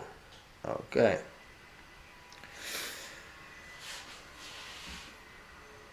Nice, isn't it? Now, the question is, okay, what are we going to do? I mean, how do we know the graph? We know it crosses the x-axis, but why doesn't it might as well be the other way around? Can it not be? Do we go from bottom left up and finish top right, or we stop top left and go finish bottom right? If you know the shape of a cubic graph, and you see this is a positive one, you'll know which one it is to use. But if not, I think the secret here is going to lie in where it crosses the y-axis. If it's the first graph, it will cross the y-axis above 0, so it's positive. If it's a second graph, it will cross the y-axis below 0, which means it's negative. Okay, how do we know where it crosses the y-axis? Very easy. Where it crosses the y-axis, x is 0. So we want to know where it crosses y. We got 0 cubed minus 5 times 0 squared plus 2 times 0 plus 8. The 0 cubed is 0. 0 squared is 0, 0 times minus 5 is 0, 2 times 0 is 0, everything disappears except the 8. So now we know it will cross the y-axis at 8. They didn't ask that, don't have to work it out, but it does help us to determine that my graph is going to come from the bottom left. It's going to go up, go through 8, then it's going to come down, go through 2, going to go up, and there we go. Okay, they said indicate where it crosses the axis, so that will be at minus 1, 2, and 4. Or, yeah, I think that's good enough. You can write the coordinates, but, you know, so the coordinates will be 4, 0, minus 1, 0, 2, 0. Let's see if they're happy with that. Positive cubic crossing at 8 only. They didn't say we have to. Oh no, it says where the graph crosses the axis. Yeah, see, I didn't. Indicating where the graph crosses the axis. So yes, you need to show the 8. See, I didn't. I worked it out. I didn't show it. So I need to put the 8 there. Or I might have lost a mark. Be careful. Right, part B. Massive question here. 7 marks. So it's talking about tangents to that graph. The one we have above here. Okay, now to help us out a little bit, I've got the graph here. Alright, see? It crosses the y-axis is 8 and the x-axis is minus 1, 2, and 4. Right, now the tangent means a line that touches the graph, doesn't cross it, and it's a positive tangent. It's a very sharp line going up at a positive gradient. For every 1 unit we move to the right, we need to turn up. So it's quite, but you can see, okay, where the graph is positive is here, so we can imagine somewhere, I don't know where it is, but somewhere here, all right, let's use green. There is a tangent. No. There we go. Does it touch? Something like that. And then over here again is positive, so we can imagine there being a tangent like this. So 2 lines parallel, and they want us to find the equation of these tangents in the form y equals mx plus c. Okay, plus c. So, first of all, what do we know about these lines? Well, m is the gradient. And they told us the gradient. The gradient is 10. Then c is the y-intercept. So it means this line is going to cross the y-axis way below somewhere, make it negative somewhere, this one above at positive something. Okay. So another thing we need to remember about tangents to curves, which is the specific point, to find any information about them, we need to differentiate. Okay, so let's start first. Okay, we know that the 2 equations both have a gradient of 10. So there's 2 lines with both 10x. Good start. Everybody probably give us a mark. Okay, 1 out of 7. Because we know the gradient goes there where the m is. Alright, then let's differentiate. So the gradient equals, remember how we differentiate, alright? We multiply the index with the coefficient, so x cubed is 3 times 1, if there's nothing we put a 1, so that's 3x, and we subtract 1 from the index, so 3x squared. We do 2 times minus 5 is minus 10, subtract 1 from the 2, so that's x to the power of 1, which is just x. I wish that dog would stop barking. Okay, and then we got a 1 there, 1 times 2 is 2, subtract 1, which gives us x to the power of 0. Anything to the power of 0 is 1, so that falls away, and the last one we can leave. So that's the differentiated equation which give us the gradient of the graph. We already know the gradient is 10 because they told us, so we can set it equal to 10. Okay. So now we just solve this equation. The first thing I'm going to do, I'm going to move the 10 over there. So we got 3x squared minus 10x plus 2 minus 10 equals 0. So that's 3x squared minus 10x minus 8 equals 0. Right, next step, solve this. So it's quadratic. We can use the quadratic formula, or we can try to factorize it. Okay. Haven't we done that already today? In question 3a part 2, we did just that. We factorized a quadratic equation to solve it. So if you need more help with that, go look at that question again. You probably have already. So let's try that. We need to multiply two numbers together to give us 10. Let's do this in green. Okay. And now to give us 8. So I'm thinking about here 2 times 4 is 8. One of them needs to be negative because we got negative 8. Right. Now because we got a minus 10 here, I think the bigger number will be negative. Okay, so let's try this. Let's put the minus 4 there and the positive 2 there, because now we got 3x times x will give us 3x squared.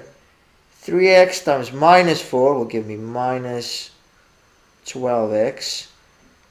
2 times x will give me positive 2x. Minus 12 plus 2 gives me a negative 10x.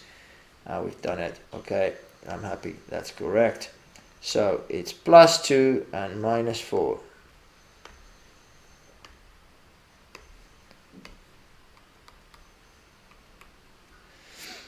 Okay.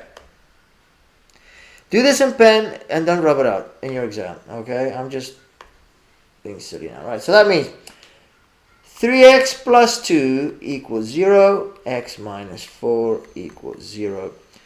Move the 2 across, so 3x equals minus 2, so x equals minus 2/3. Divide the 3, and the other one is x equals 4. What does this tell us? Let's go back here.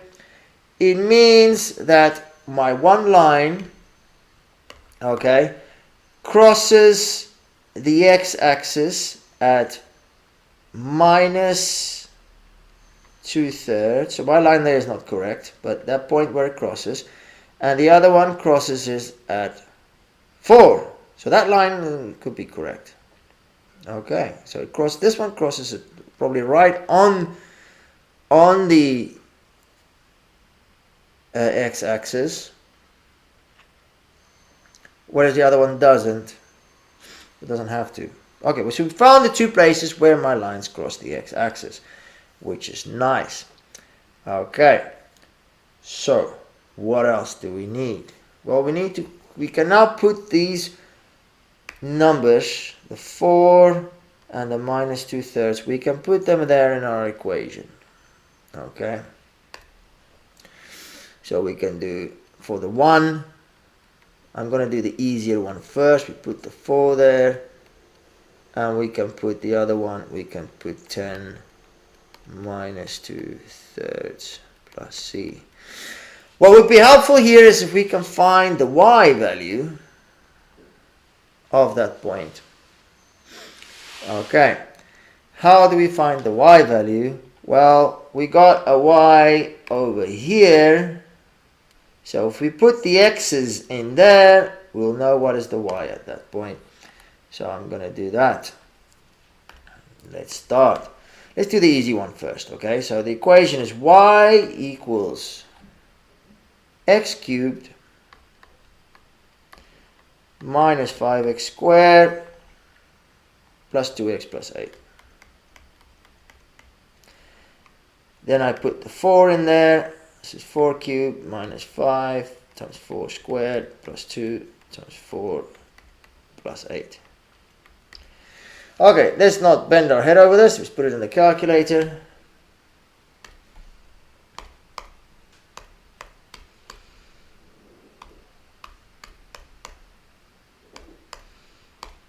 Zero. I'm very happy I got 0, because when we looked at this graph here, and I said we probably, if x is 4, y must be 0, because it looks like it crosses it there, because the graph goes through 4. Okay. So it means if x is 4, then y is 0. So that means 0 equals 10 times 4 is 40. Move the 40 to the other side, that becomes minus 40, so c is minus 40. So the one equation we'll have is y equals 10x and c is 40, so minus 40. Okay, which makes sense. It means this line, this one here going down, it crosses the y-axis at minus 40, way down there.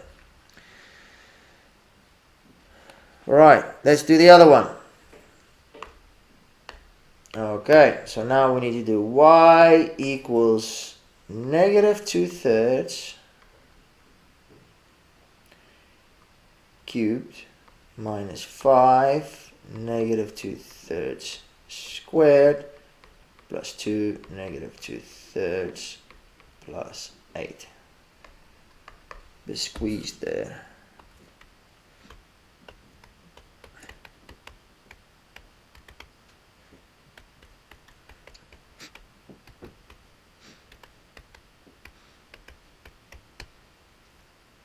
(112 over 27). Man, oh, this is a tough one. Okay, so we know that if x is minus 2/3, y is 112 over 27. This is just a horrendous question, isn't it? Okay, what is minus 2/3 times 10?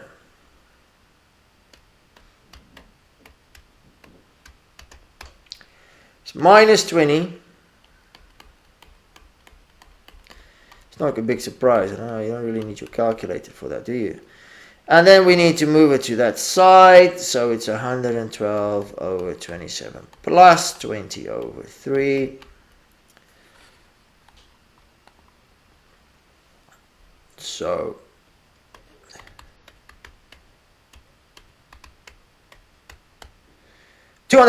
292 over 27.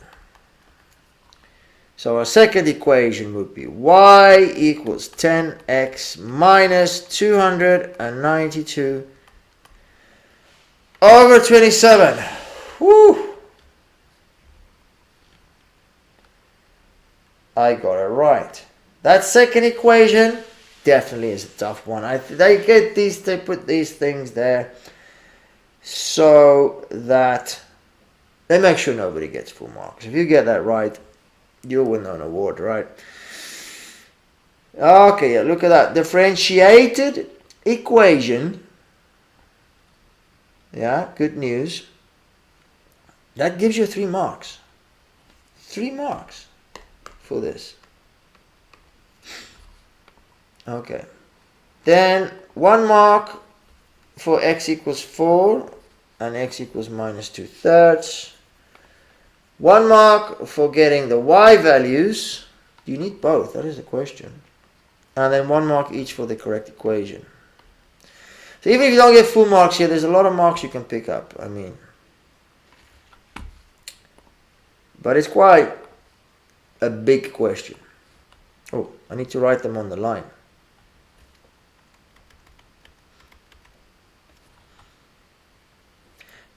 And I put a minus instead of a plus. Yeah, you see that?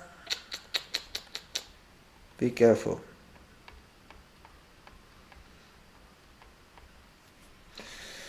You don't want to lose a mark because you change the sign. Don't do that. Now it's correct. Okay. Question 9a. Remember, anything in bracket is to the power of the 3. So this is everything to the power of 3. So it's 3 cubed. Then it's x squared cubed. And a power to a power, we multiply.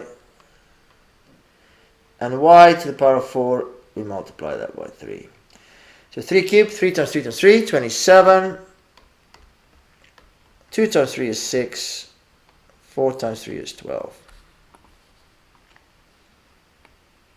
Okay. Part 2.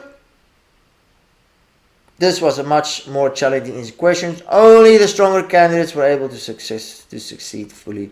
You're a strong candidate. You're going to do this. Okay. So, first of all, everything is to the power of that one. So it's 16 to the power of minus 3 over 2. It's 16 times minus 3 over 2. And it's y to the power of 8 times minus 3 over 2. Remember, 3 over 2 is just a half.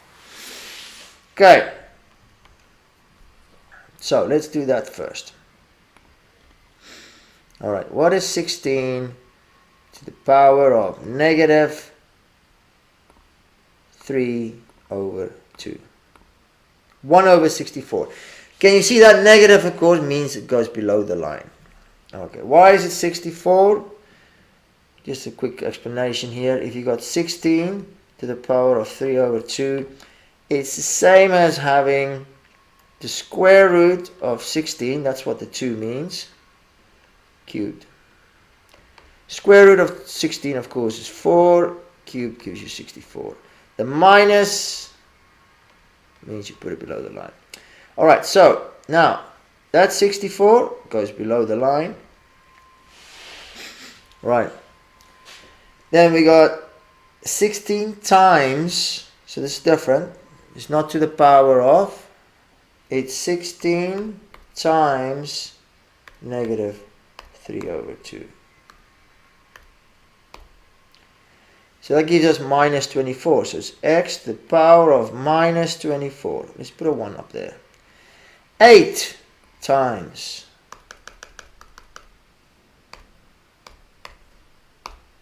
that's negative 12. Y to the power of negative 12. Alright, now it's custom not to leave any negative indices. So what do we do with those negatives, right? Just like the negative of the 16 to the power of minus, it means we go below the line, we can put those negatives above the lines, meaning we can put the x above the line and the y above the line and remove the negative. Does that make sense? I hope it does. Final answer, x over 24, y over 12 over 64. This is what makes it quite a difficult question. Okay. You get 2 marks if you kept those negatives there. So if you left them below the line, you get 2 out of 3 marks. Question B, factorize. We need to recognize that this is a complete square. Is that what they call it?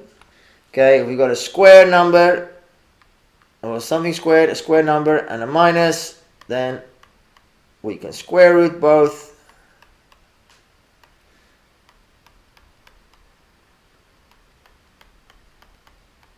And that's the correct answer. Why? Sometimes I ask you why, you wonder why, because if we expand the brackets, x times x is x squared, x times 3 is 3x, minus 3 times x is minus 3x, minus 3 times 3 is minus 9. Those two will cancel out, you're at x squared minus 9. Okay, simplify. So, factorize. Above the line, we already know now, x squared minus 9 is x minus 3, x plus 3. Below the line, we also need to factorize. Okay, let's look at common factors. There's no common factor for all 3 terms, but we can split this up into 2 parts, alright? The second one is easier. The common factor there is 5, right? So this is 5 x minus 3. Does that make sense? We've got 5x minus 15, which means 5 times x. 15 means 5 times 3. You take out the common factor, which is 5. You're left with x minus 3. Yeah? Got it. Right. Let's do the other one. So we got 2xy minus 6y. So 2xy is 2 times x times y. Minus 6 is 2 times 3 times y. Common factors here is, of course, 2 and a y. Okay, so we take out the 2y and then we're left with x minus 3. X minus 3. Alright, so let's write that down. 2y bracket x minus 3. Okay. So, what's next? Now, if we got a plus or a minus hanging around with algebraic fractions and they're not inside a bracket, we can't cancel top and bottom, alright? Can't do it. Can't do it. Can't cancel anything top and bottom because of that plus there. It's like a god. He says, no, I'm free here. I'm protecting everyone. Nobody gets cancelled. But we can factorize out the x minus 3, like so. And then in the other bracket, we put what's left. All right. Let's use a different color here. The 2x and the 5. And it's a plus, of course. So that will be 2y plus 5. Now there are no pluses and minuses hanging around. We can cancel stuff. We can cancel these two brackets. We got x plus 3 and 2y plus 5 left. There's the final answer. Okay. That factorization is good. And that one, look carefully. Okay, 1 mark for that if you cancelled before you factorized the last time, yeah? Be careful. Question C, solve the simultaneous equations. I don't think the elimination method is really going to work here. Interesting what they've done. Okay, the fact that it says give your answers correct to 2 decimal places means we're going to have to involve our calculator at some point and probably use the quadratic formula since we got a quadratic equation. But before we get there, let's just see what we can do. We need to eliminate an x and a y, because if there's in an equation a y and an x, we can't find the f. If there's only an x, then we can rearrange it and try to figure out the x. So what I think we should do, I'm going to take this first equation. Yeah. Take the first one, and I'm just going to rearrange it. I'm going to take the 2x to the other side, so it becomes 7 minus 2x. Nice. Because now I can put equation 1 into equation 2. Okay? Because all of this is equal to y, and that is why we can put all of that there. See now, so instead of y, I write 7 minus 2x, and that's all equal to the other one. 5x squared plus 2x minus 13. Now let's rearrange things. I'm going to move everything to the right. So we got 5x squared plus 2x. This minus 2x becomes plus 2x over here. And we got the minus 13. This 7, remember it's positive, goes there, becomes negative. So we got 5x squared, 2x plus 2x is 4x, minus 13 minus 7 is minus 20. Awesome. Now we can try to factorize this, but the fact that they told us here earlier that we need to write it correct to 2 decimal places, I don't think factorization is going to work. Okay. What will probably work is the quadratic formula. So let's do that. Remember the quadratic formula? To find x, we got negative b plus minus b squared minus 4ac over 2a. In this equation, of course, a is 5, b is 4, c is minus 20. So let's do that. So we've got negative, b is 4, again, b is 4, a is 5, and c is minus 20. Below the line, we got 2, a is 5. Okay, we'll do this twice to give us two answers. Let's check.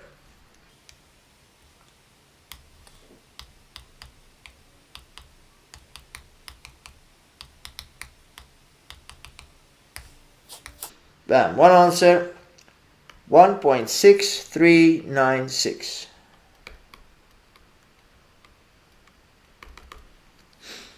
And we can get the other answer by simply changing that plus to a minus.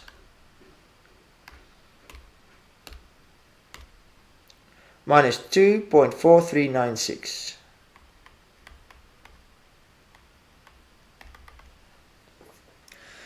Excellent, we got two answers, we got two x's. Remember, they set correct to 2 decimal places, so we round this one, that's a 9, so we can round that up to a 4, so 1.64. 2 decimal places here, again, that's a 9, we round that up to a 4, so it's minus 2.44. Now we need the y. Okay, we can use any of these equations, but the one I like the most is this one, because that's just the simplest, isn't it? I mean, first equation, rearrange, gives us y. We can use the second one, it's just more involved. Okay, so let's do that. Let's do y equals 7 minus 2x. So y equals 7 minus 2, 1.6396. Well, I still have this one here. No, never mind.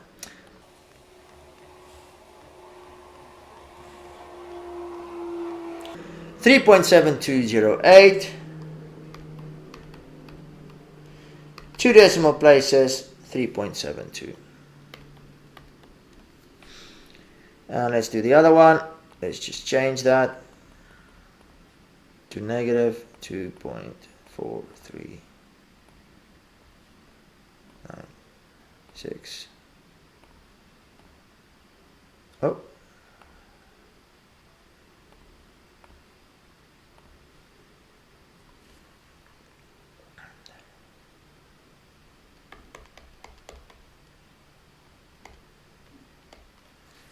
Yeah. 2 decimal places. There's a 9. Round that up to 11.88. Oh, so happy. So happy. It's all correct. Okay. So all of this discounts. L4 correct. That's 2 marks. Okay.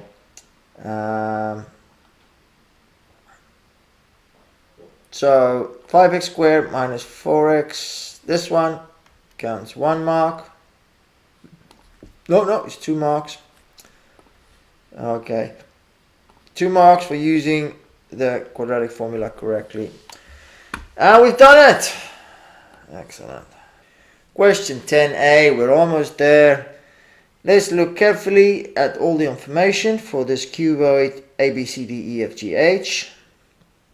Be careful, it's not a cube, yeah, it's a cuboid, but the base is a square. But then the height is not x. Okay, but we got AG is 28 and CG is, no, I got this wrong. AG is 28, CG is 20. Okay, now what does this do? This forms part of a triangle. See this triangle going CG, then GC, And then if we put a diagonal in there, like so, we got a right angle triangle. Let's draw that right angle triangle. Okay.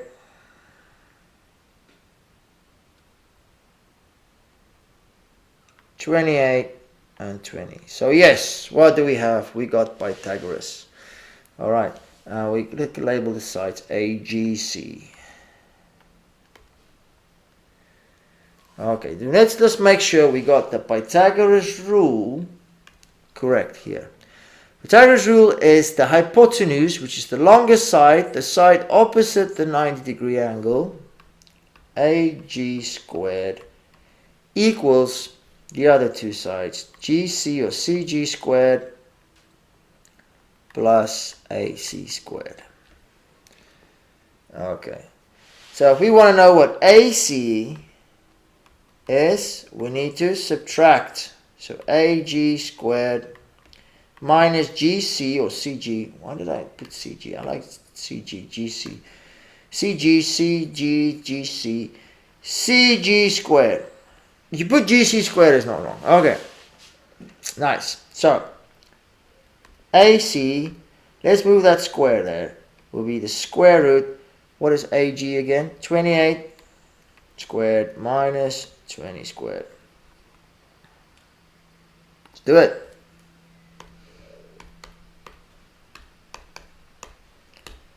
Bam. Okay. Now we can write 19.59591794, which is a lot of effort, or you write this one, which is the third, which is more accurate, and then we don't have to put all those digits. Okay. But if you want to, you're welcome to do that. So we got this is 8 square root 6. Now we got a new triangle. And there's this one flying flat on the ground. And this angle here, of course, is 90. Let's draw that triangle. This is triangle A, B, C. And we just worked out AC. AC is 8 square root. What am I doing? 8 square root 6. And BC is X and AB is X. So the Pythagoras rule for this one would be AC squared equals AB squared plus BC squared, right? Hypotenuse equals the other two squared. Okay, so what do we have here? What do we have? Let's just put everything in that we got. So we got 8 square root 6 squared equals X squared plus X squared. Okay, let's leave it like this for now. X squared plus X squared is 2X squared. What is 8 squared? This is the square. Let's square the answer. Oh, that's nice. So that's 384 equals 2x squared. So the next step would be to divide the 2. To divide that by 2.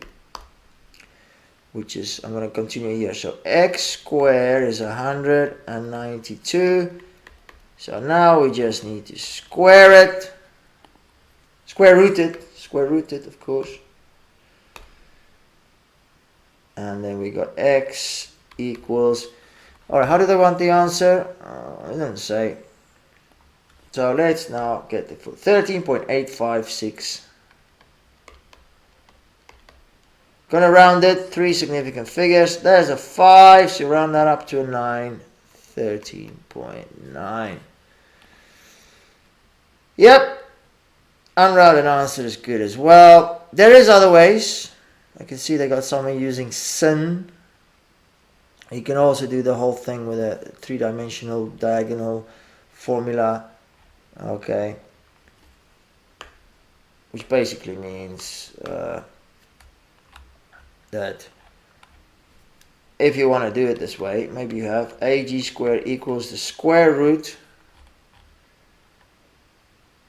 of the three sides, which will be x squared plus x squared plus 20 squared. There's another way of doing it. I'm not going to go into that now. We got it right. Question B. When you see correct to the nearest, you know you're working with bounds, and you know that the numbers they give us has been rounded. Okay. How much? To the nearest 1 centimeter. Now, just to avoid confusion, what you do is you do this little trick. You take the 1 centimeter, you divide it by 2, and you get half a centimeter. That means the numbers they gave us could be half a centimeter less or half a centimeter more than the actual number, or anything in between, because then it was rounded. That's what bounds is all about. Okay, so that means that for MR, we have the upper bound and the lower bound. Right. The lower bound would be half a centimeter less than 30. The upper bound will be half a centimeter more.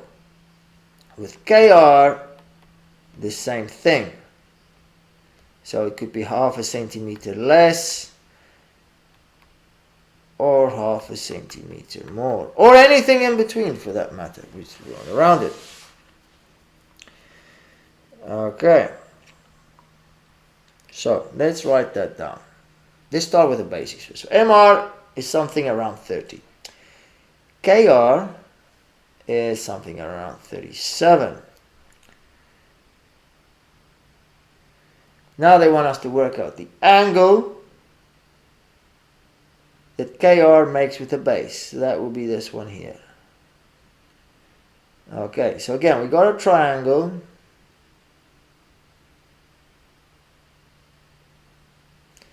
It's a 90-degree angle there. And we now know the angle it makes with the base. So that's RKM. Got that? Let's draw it over here. RKM.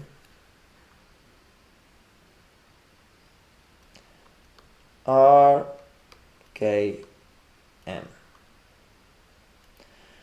We want to know this angle.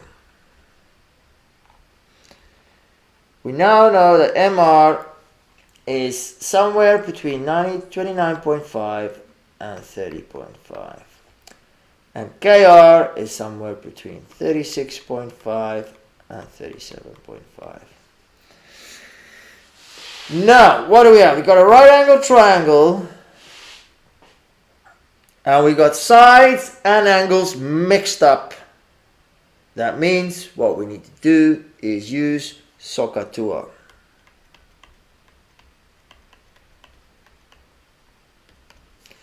So let's label the sides of the triangle. Opposite the right angle, we got the hypotenuse, and the angle we want is down here. So this right next to it would be the adjacent, which we're not using. We don't want it. We want the opposite angle. So O and H means we use the SOH ratio.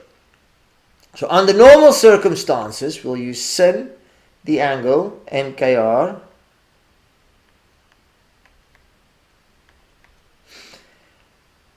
It's O first, so the opposite. We'll put that at the top, and we'll put the hypotenuse at the bottom. So to work out MKR, we need to move the sin to the other side, so it's sin minus 1, 30 over 37. Okay, that's normal circumstances. I mean, we can work that out if you want, but that's not what we want. Okay, so sin 30 over 37.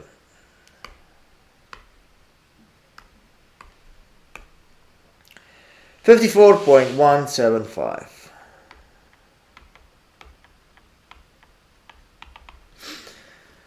Okay, but that's what they want us to find, the lower bound. So the smallest possible answer for MKR. That's what they want.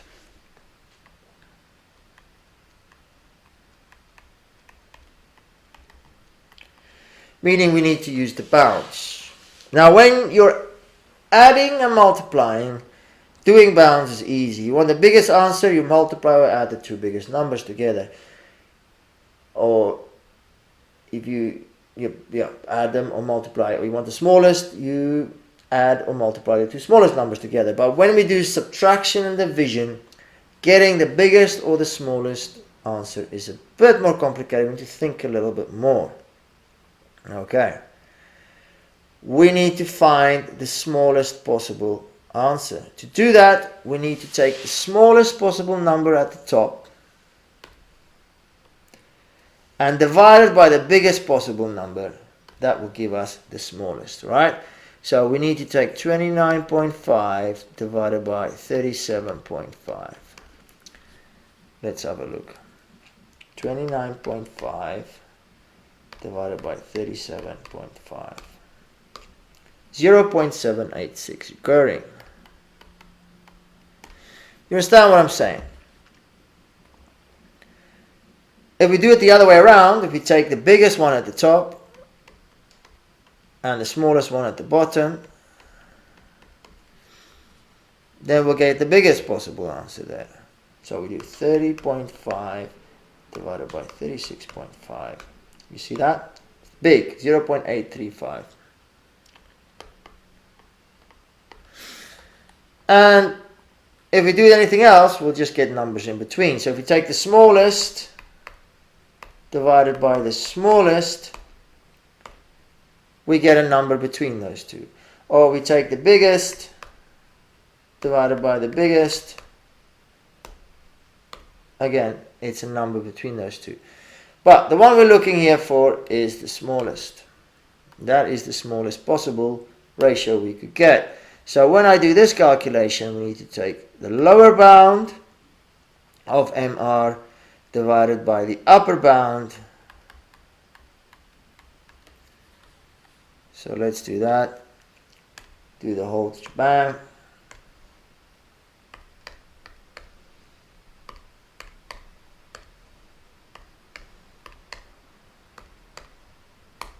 Bang. 51.875. Angles, we round them to one decimal place. There's a 7, so the 8 becomes a 9. 51.9 degrees. No, don't round it. Don't round it. Why? Because we've done all we've done so far. We've done exactly the opposite of rounding. Or should we round it? I don't know, I'm confused now. Because there's a bit of a lot of numbers. I don't know. Because doing bounds is the opposite of rounding. Just write a lot of digits. Let's see the answer. Oh no, they're happy if you round it. If it was an exact answer, don't round it. Okay, so 51.9 was correct. Oh, let's see, my brain is juiced by now. There is lots of ways of doing it. I'll let you read through that. Right, this is truly fun. And we'll keep practicing. So we'll get good at it and it'll become even more fun. Goodbye.